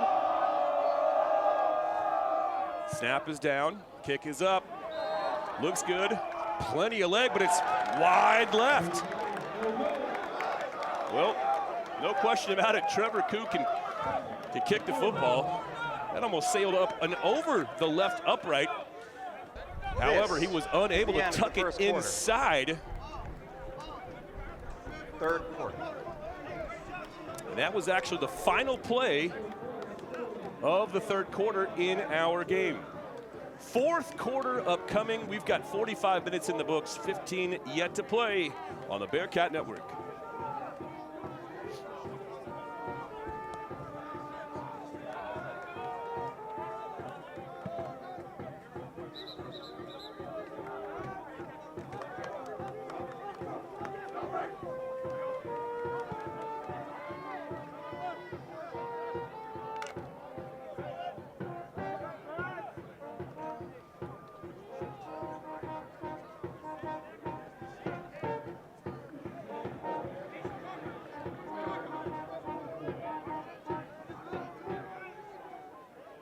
An excellent defensive stand from the Bearcats. You'll recall that drive started at the Bearcats' 27-yard line, and it resulted in a gain of 4 yards for Lewis and Clark, culminating with a missed field goal attempt that would have made it a 3-possession contest. As things stand,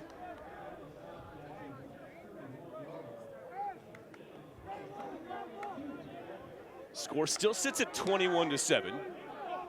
So rally very much within reach for the Bearcats, but this obviously a critical possession for Willamette.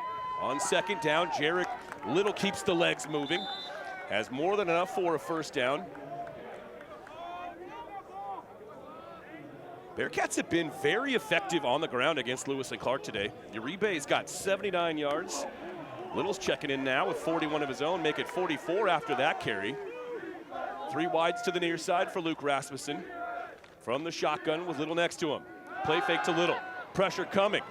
Rasmussen evades and has a man down the field. Trajan Clark taking it to the house. Trajan Clark. No flags on the play. Luke Rasmussen evades the rush off the edge, steps up, plants a foot, fires a dart downfield into the hands. In stride, Trajan Clark takes it to the house. 21-13, Lewis and Clark now our score. Point after try pending for the Bearcats. The best throw that we've seen from Luke Rasmussen here at Willamette in a short time. Point after try up and good for Bestwick Seidel and the Bearcats. Continue to cut away at the Lewis and Clark advantage. 21-14, now our score after the electrifying 59-yard touchdown. Watch this replay. Untouched off the edge, Rasmussen feels it, steps forward, and fires a perfect pass. You cannot draw it up any better. And I can't tell you how important it was that Rasmussen felt the rush.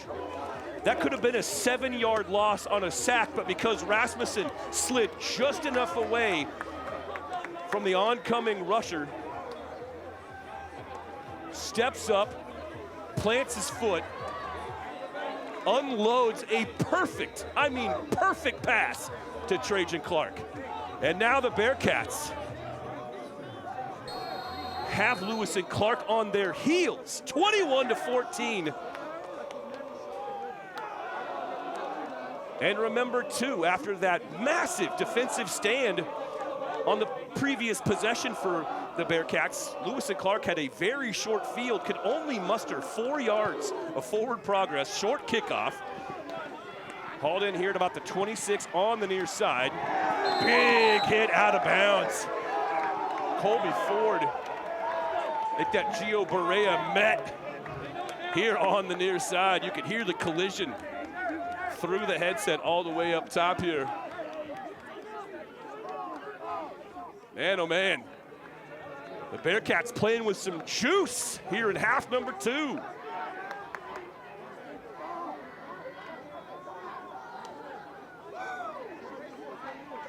So again, that defensive stand that led to this Bearcats touchdown a moment ago, 59 yards from Rasmussen to Trajan Clark. Make it 64 yards on the touchdown. It's 5 yards more impressive. Weaver, can he answer back? Has a man downfield. Decent run after the catch there as well. That is once again Seiton Lasconia getting it done. So a massive answer back from Lewis and Clark on first down.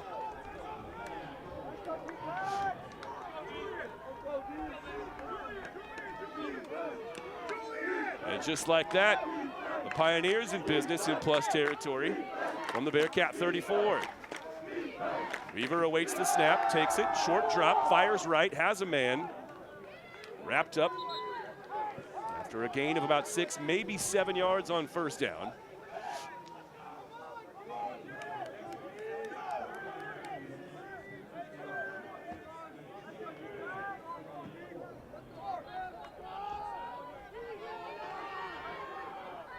By the way, that was a 29-yard pass completion a moment ago to Seiton Lasconia.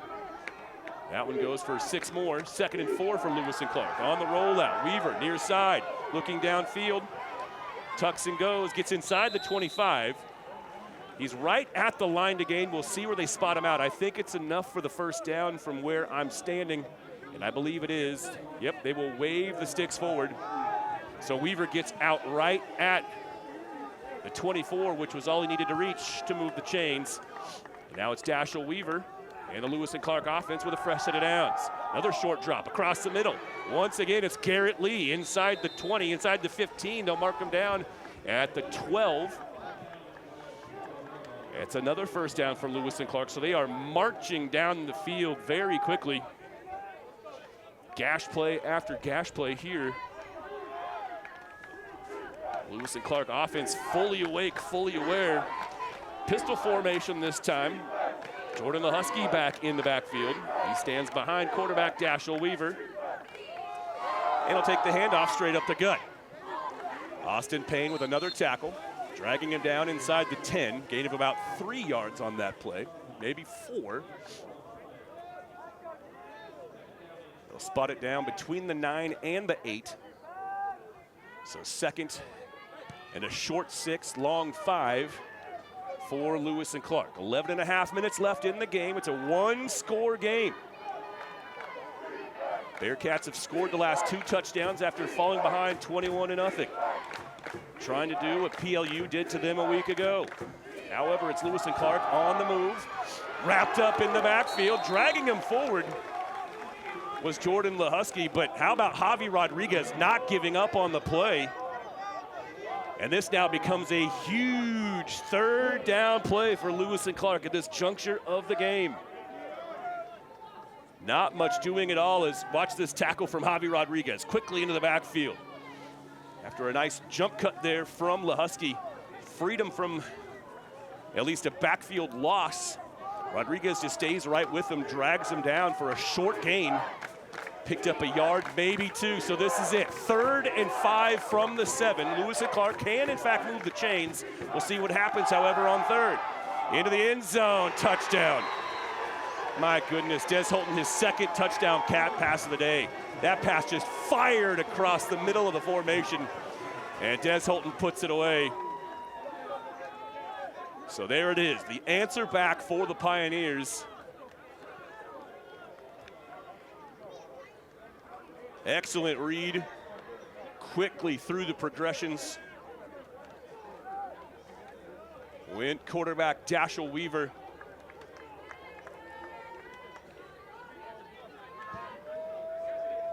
His 3rd touchdown pass of the day, the 2nd to Des Holton. The extra point up and good, and it's back to a 2-touchdown lead for Lewis and Clark, but still a ton of time.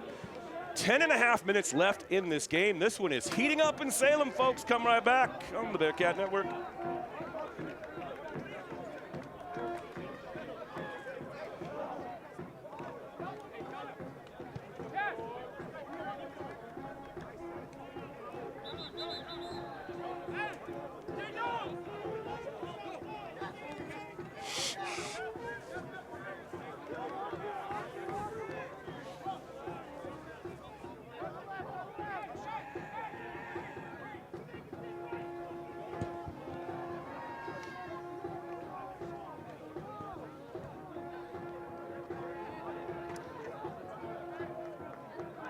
Clark, just about every single time that the Bearcats have felt like momentum was coming all the way back in Willamette's direction, there has been Lewis and Clark for an answer.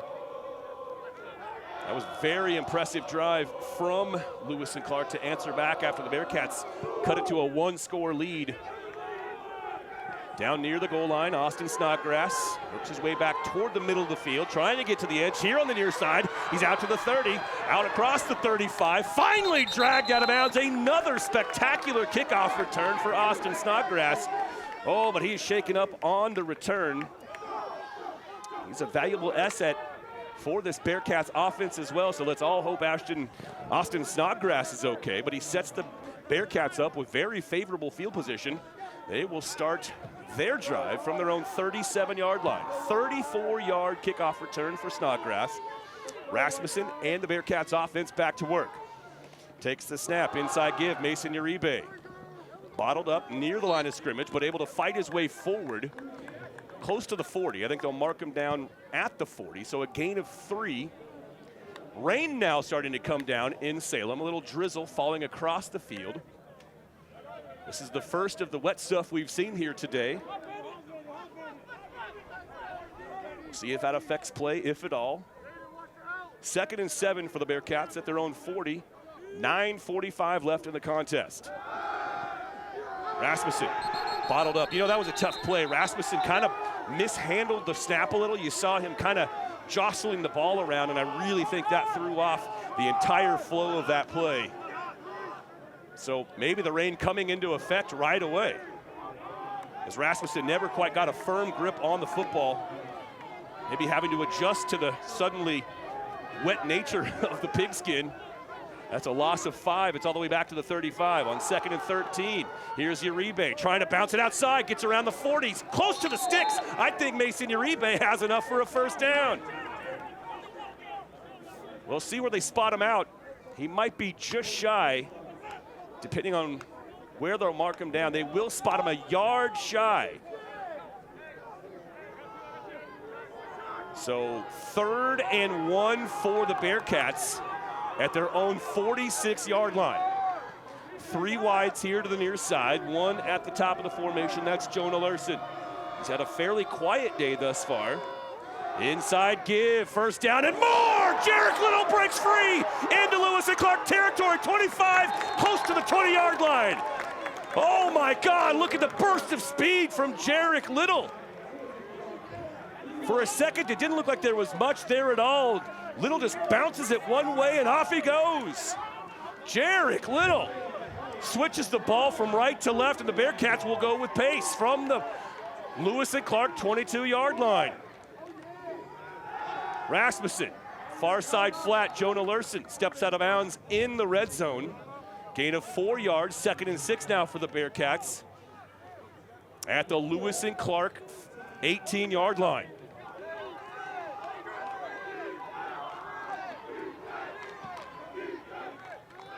On 2nd down. Is that Snodgrass or Little? I didn't quite see who that was.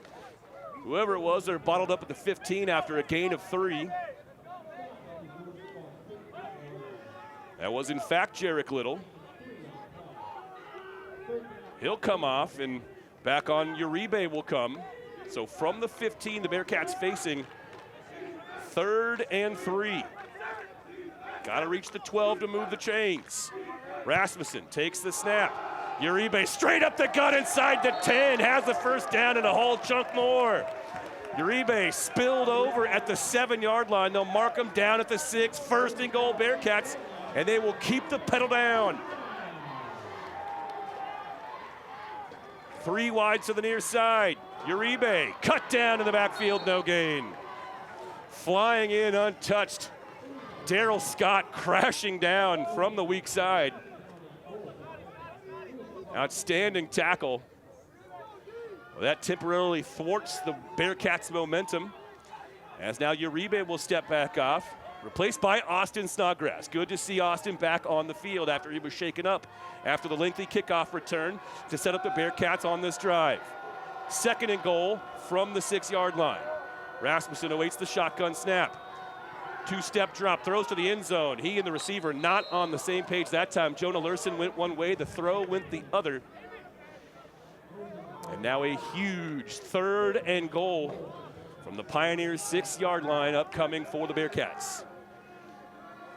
There's a ton of time left in this game, 6.5 minutes left, but you kind of have the feeling this is likely 4-down territory for Willamette as they trail by 2 touchdowns. Pistol formation, haven't seen much of this today. Play fake, cross the middle, touchdown Bearcats! Ruling on the field is an incomplete pass. Oh no, they're 4th saying down. incomplete on the field. Oh, for a moment it looked like for all the world that was a touchdown grab, but unable to quite complete the play was Braden Ovitz. Oh. Beautiful throw into the end zone. Ovitz just couldn't quite hold on to the ball all the way through. So 4th and goal for Willamette. They will, in fact, go for it. They'll keep the offense on the field. Everyone bunched in near the line of scrimmage.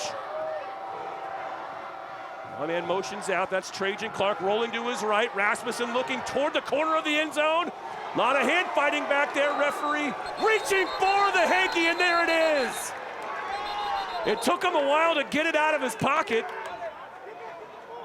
Lewis and Clark contending that was an uncatchable pass, but there was so much going on. Personal foul, roughing the passer with targeting. Defense number 6. Oh my. Half the distance to the goal, automatic 1st down. This play is under further review. Well, what we didn't see on the back end of that was the personal foul. Rasmussen took a vicious hit to the chops right up under his chin. Okay. He's down on one knee on the field at the moment, so. Correction, there are 2 fouls on the play. Personal foul, roughing the passer with targeting. That penalty is declined. Pass interference, defense. That penalty is accepted. The ball be placed at the 2-yard line. Automatic 1st down. The play is under review for targeting.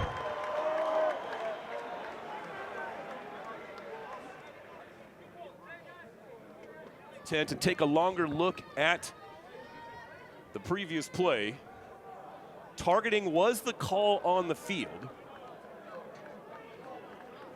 So we will see what the referees come up with in their assessment once they emerge from the tip. We will step away here for just a moment. We're not quite sure how long this review will take. We'll step away for at least 30 seconds on the Bearcat Network.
Still taking a look at that last play. The call on the field was targeting.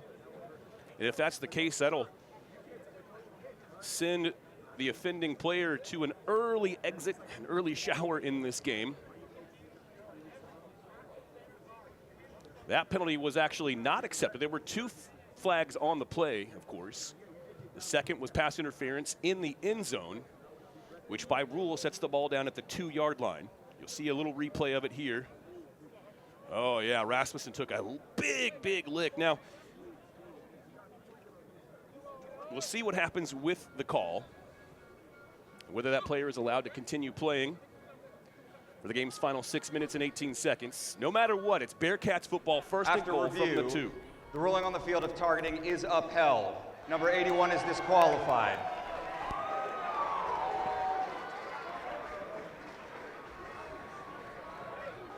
Well, there you have it. They said number 81, Danzel Mercado. I think that might have actually been number 91, JT Chavez, on the play. I'm not entirely sure. It looked to me like it was 91, not 81.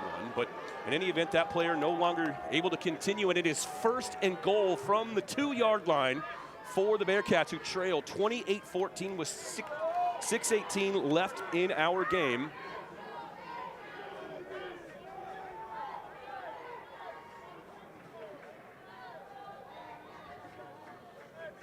Luke Rasmussen back on the field after the penalty. Jarek Little stands beside him, takes the handoff straight ahead. Brought down, I believe, just shy of the goal line. Both officials coming in from either sideline, inches away from the goal line. So second and goal upcoming, about 6 inches away from pay dirt. Rasmussen from the gun, takes it himself. He's bottled up. Can he stretch forward? He cannot. He's brought down for a short loss. It'll be third and goal from the 1. That play a little slow to develop. Rasmussen just could not find a seam, no crease there at all. Great pursuit from Lewis and Clark to bring him down in the backfield. Third and goal from the 1. Again, it's Rasmussen from the gun with Little beside him. Jarek Little straight ahead. Second effort, bounces off into the end zone. Little looked like he was going to be brought down for no gain. Quickly readjusts, just keeps that low center of gravity moving toward his left. Slides off the tackle and into the end zone, and the Bearcats back within a score. Amazing second effort from Jarek Little. And the Bearcats very much alive with 5:25 to play. Point after try blocked. That's the second block kick of the game for Lewis and Clark. Falling on the ball in the end zone. It was rolling around. It was, in fact, a live ball. No good. Timeout for an injured player. I'm not sure what the rule would be there. The ball rolled forward. So if the Bearcats had fallen on it, I'm not sure if it would have been worth 2 points or not.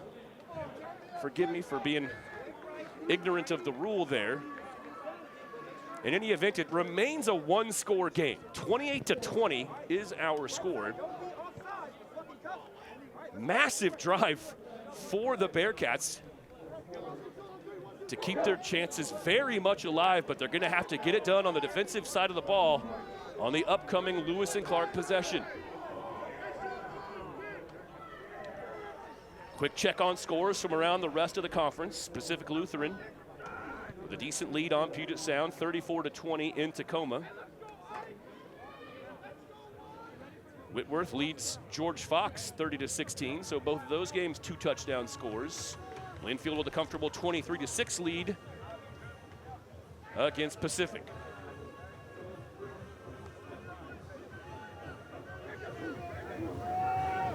So Bestwick-Seidel on to kick things off here.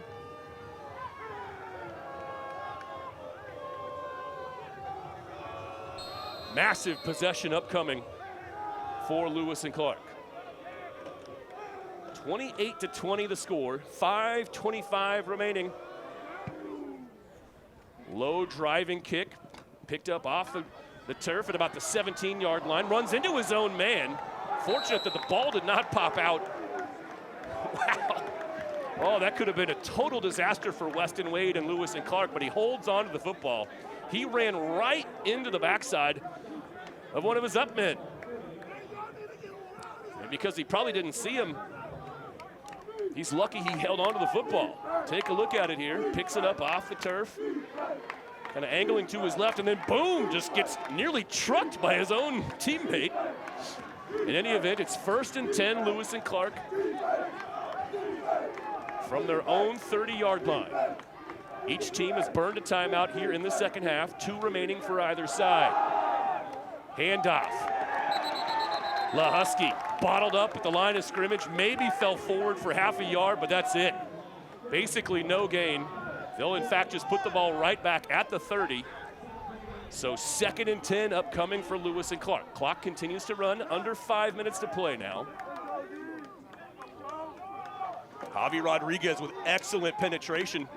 That allows Austin Payne to come in and finish things off. 2nd and 10 for Lewis and Clark at their own 30-yard line. The motion man is Saiton Lasconia. Back drops Weaver. Steps forward. He's across the 35. 1st down and a lot more. Makes his way toward midfield. Gain of 17. Make it 16 yards. They'll spot him down to the 46. So great field awareness and presence. Dashel Weaver moves the sticks. More important than anything, more precious time continues to tick off the clock. Will the Bearcats see the football again? They're going to have to start thinking about burning timeouts soon, especially if Lewis and Clark nets another 1st down. Pistol formation. Weaver with the Husky behind him. Takes the snap, turns and gives, straight ahead run. The Husky across midfield. Finally brought down close to the line to gain, but he stopped about 2 yards shy of 1st down yardage. Gain of 8 from 146-yard line to the other. 2nd and 2 coming up for Lewis and Clark. 3:40 to play. Remember, the Bearcats have 2 timeouts left. They've got to get the ball back. Another turnover here, if they can come away with one, would be absolutely massive for the Bearcats' chances. Weaver letting that play clock wind all the way down. 4 seconds as he takes the snap, has a man. Garrett Lee, once again, his most dependable, reliable receiver all season, reels in another, and that will move the chain. So Lewis and Clark doing what it needs to do to run this game all the way out. Ball spotted down at the Bearcats' 37-yard line. Under 3 minutes to play. Bearcats not yet burning those timeouts, but very likely we'll see one taken on the other side of this 1st down play from Lewis and Clark. 15 seconds on the play clock. It'll be about 2.5 minutes left when they snap the ball. Weaver now joined in the backfield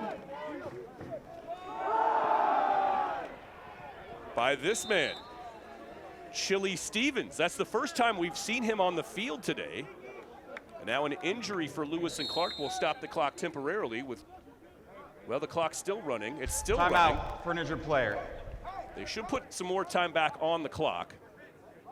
We'll see where they reset things to. Right now it shows 2:19, but I think it'll go back to about the 2:25 mark. After the first run of the day for Chili Stevens. That's, I believe, his first snap of the day as well. He just bowls his way forward for a gain of 4. Now they'll wind the clock. They did not put additional time back on. So away we go with the play clock. And time clock running all the way down to the 2-minute timeout. So rather than take a timeout ahead of the 2-minute timeout, the Bearcats let it hit the 2-minute mark. It's a 2-minute timeout. And keep those other 2 timeouts in their hip pocket on the other side of this one. So with the 2-minute timeout on the scoreboard, we will step away for 30 seconds, but come right back for the final couple ticks of this one. It's Lewis and Clark clinging to a 28-20 lead on the Bearcat Network.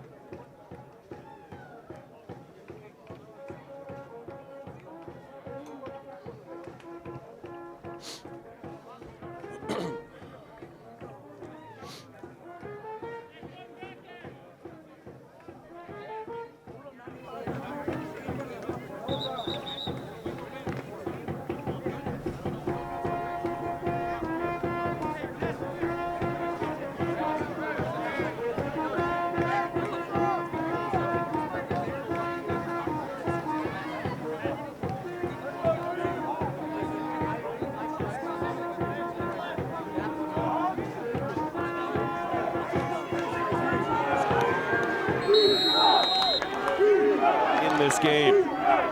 2nd and 6 here. Bearcats with 2 timeouts. They show blitz. They bring extra men on pressure. Weaver gets it away very quickly before the pressure can get to him. And he finds his man, Des Holton. Clock continues to run. 1:45 left. And now the clock will stop. With 1:42 showing in the game. Their second. Full timeout.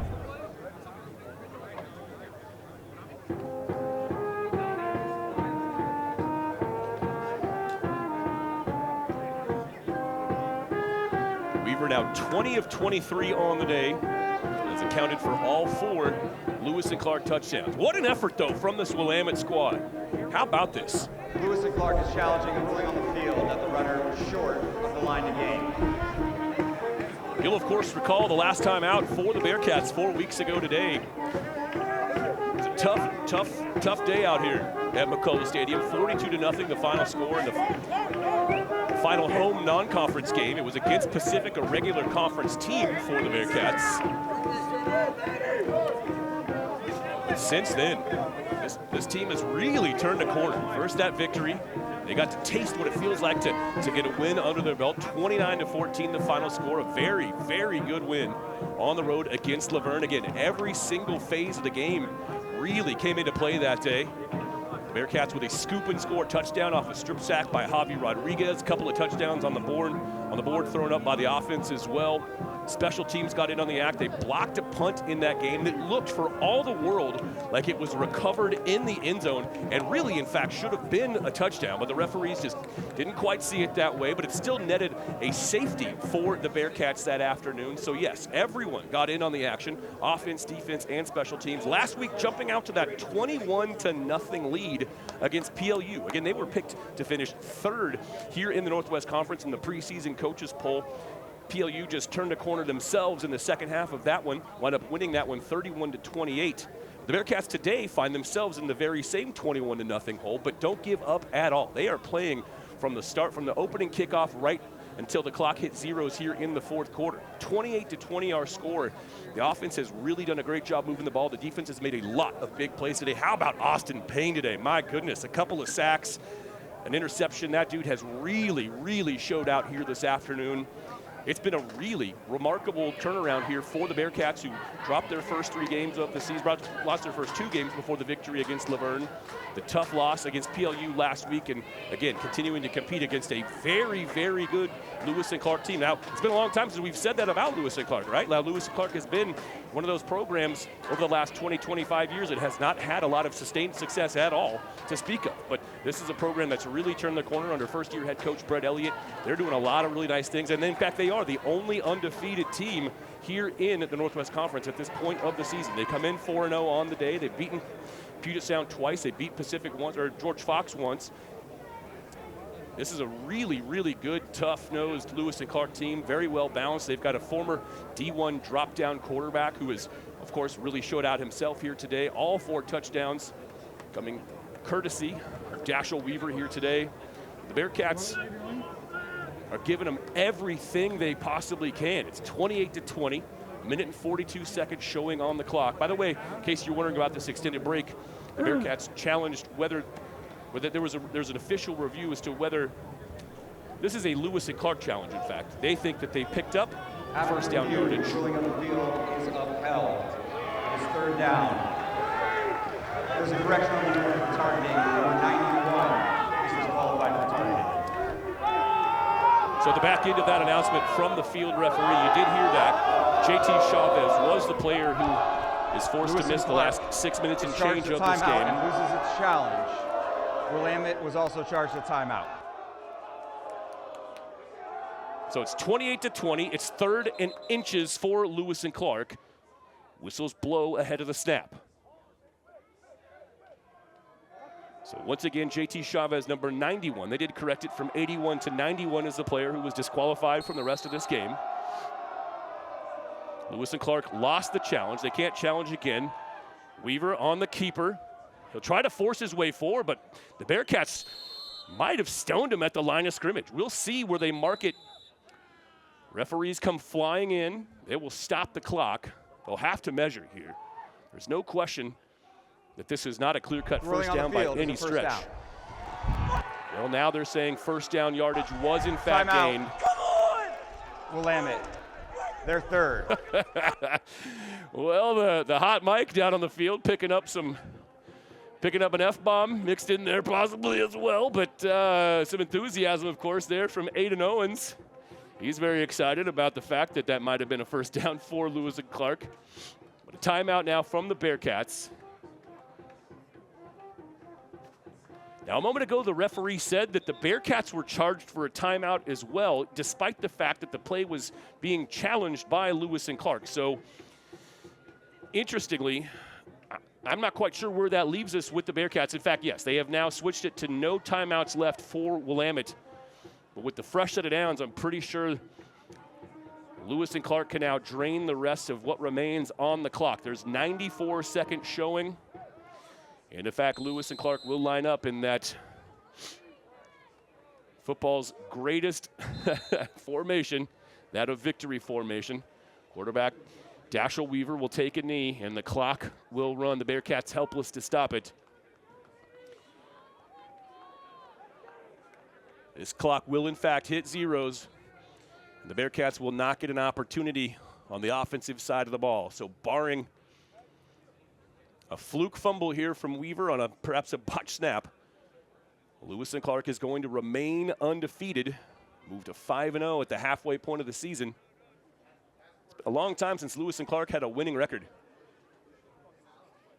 Well, they are just about there. They are 5-0. You know, another win or two for this program, and they may well find themselves nationally ranked. For the Bearcats, looking ahead, they are on the road against Puget Sound next week. That's a very gettable game for the Bearcats. Puget Sound is off to a rough start so far this season. They've been touched up a couple of times, including twice by this Lewis and Clark team, who have put 50 burgers on them, not once but twice already this season. First in the preseason to open things up. The season opener for each team. That is who the Bearcats will face next weekend. So with the final 10 seconds ticking off. The Bearcats were very, very game today, but they come up short. 28-20, our final score. We'll be right back to wrap things up on the Bearcat Network.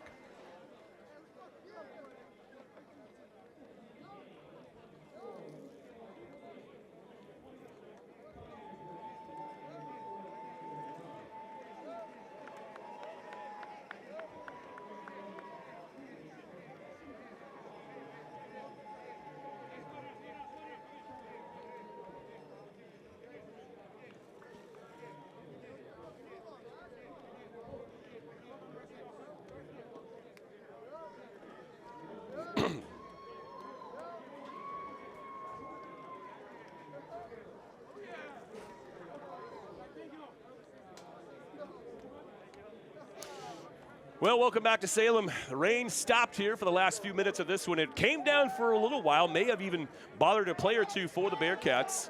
But in the end, it is Lewis and Clark who stays undefeated in this one. They move to 5-0, 2-0 in conference play now. Lewis and Clark's got it rolling here in 2025, folks. Head coach Brett Elliott's doing something right up in Portland. Lewis and Clark, suddenly the preeminent team in the Northwest Conference. Who knew? Great day, though, from the Bearcats, who have two guys rush for more than 80 yards in this one. Mason Uribe finishes with 104 yards on the ground. Jarek Little with 83 yards and a touchdown of his own. So a couple of guys checking in with over 80 yards rushing in this game. Luke Rasmussen, pretty nice game in the pocket as well. 12 of 18 passing, threw a couple of scores, got sacked 5 times, 4 of those coming in the first half. So much better protection from the front 5 for the Bearcats here in half number 2. And really just another 60-minute performance turned in by the Bearcats in which they just competed their tails off. They did find themselves in the 21-0 hole, but they fought very valiantly, very hard to get back into this game.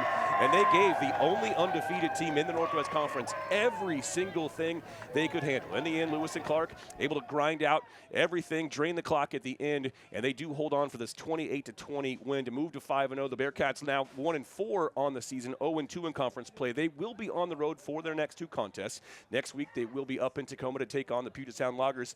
Just after that, they will be up the road in Forest Grove to take on Pacific. We will return to the broadcast booth in 3 weeks' time. Our next game, let's check the schedule. There it is. George Fox, November 1st. We will see you then for that one. In the meantime, on behalf of producer Director Chris Sabato, everyone down at Capital Communications Media, thank you so very much for every single week making this broadcast look absolutely sparkling. You guys do an amazing job all the way through from start to finish. Thank you for everything that you do. So great of Athletic Director Leslie Shevlin to stop by, spend a little bit of time with us here in the broadcast booth as well. I hope that you enjoyed having the opportunity to get to know your new Athletic Director a little bit. Now, of course, she's no stranger. This is her 15th year at Willamette, but her first year as the Director of Athletics here with Willamette University. So, 2 more road games to put in the books before we're back on the air. We will see you in 3 weeks, November 1st. Mark it, folks. Book it.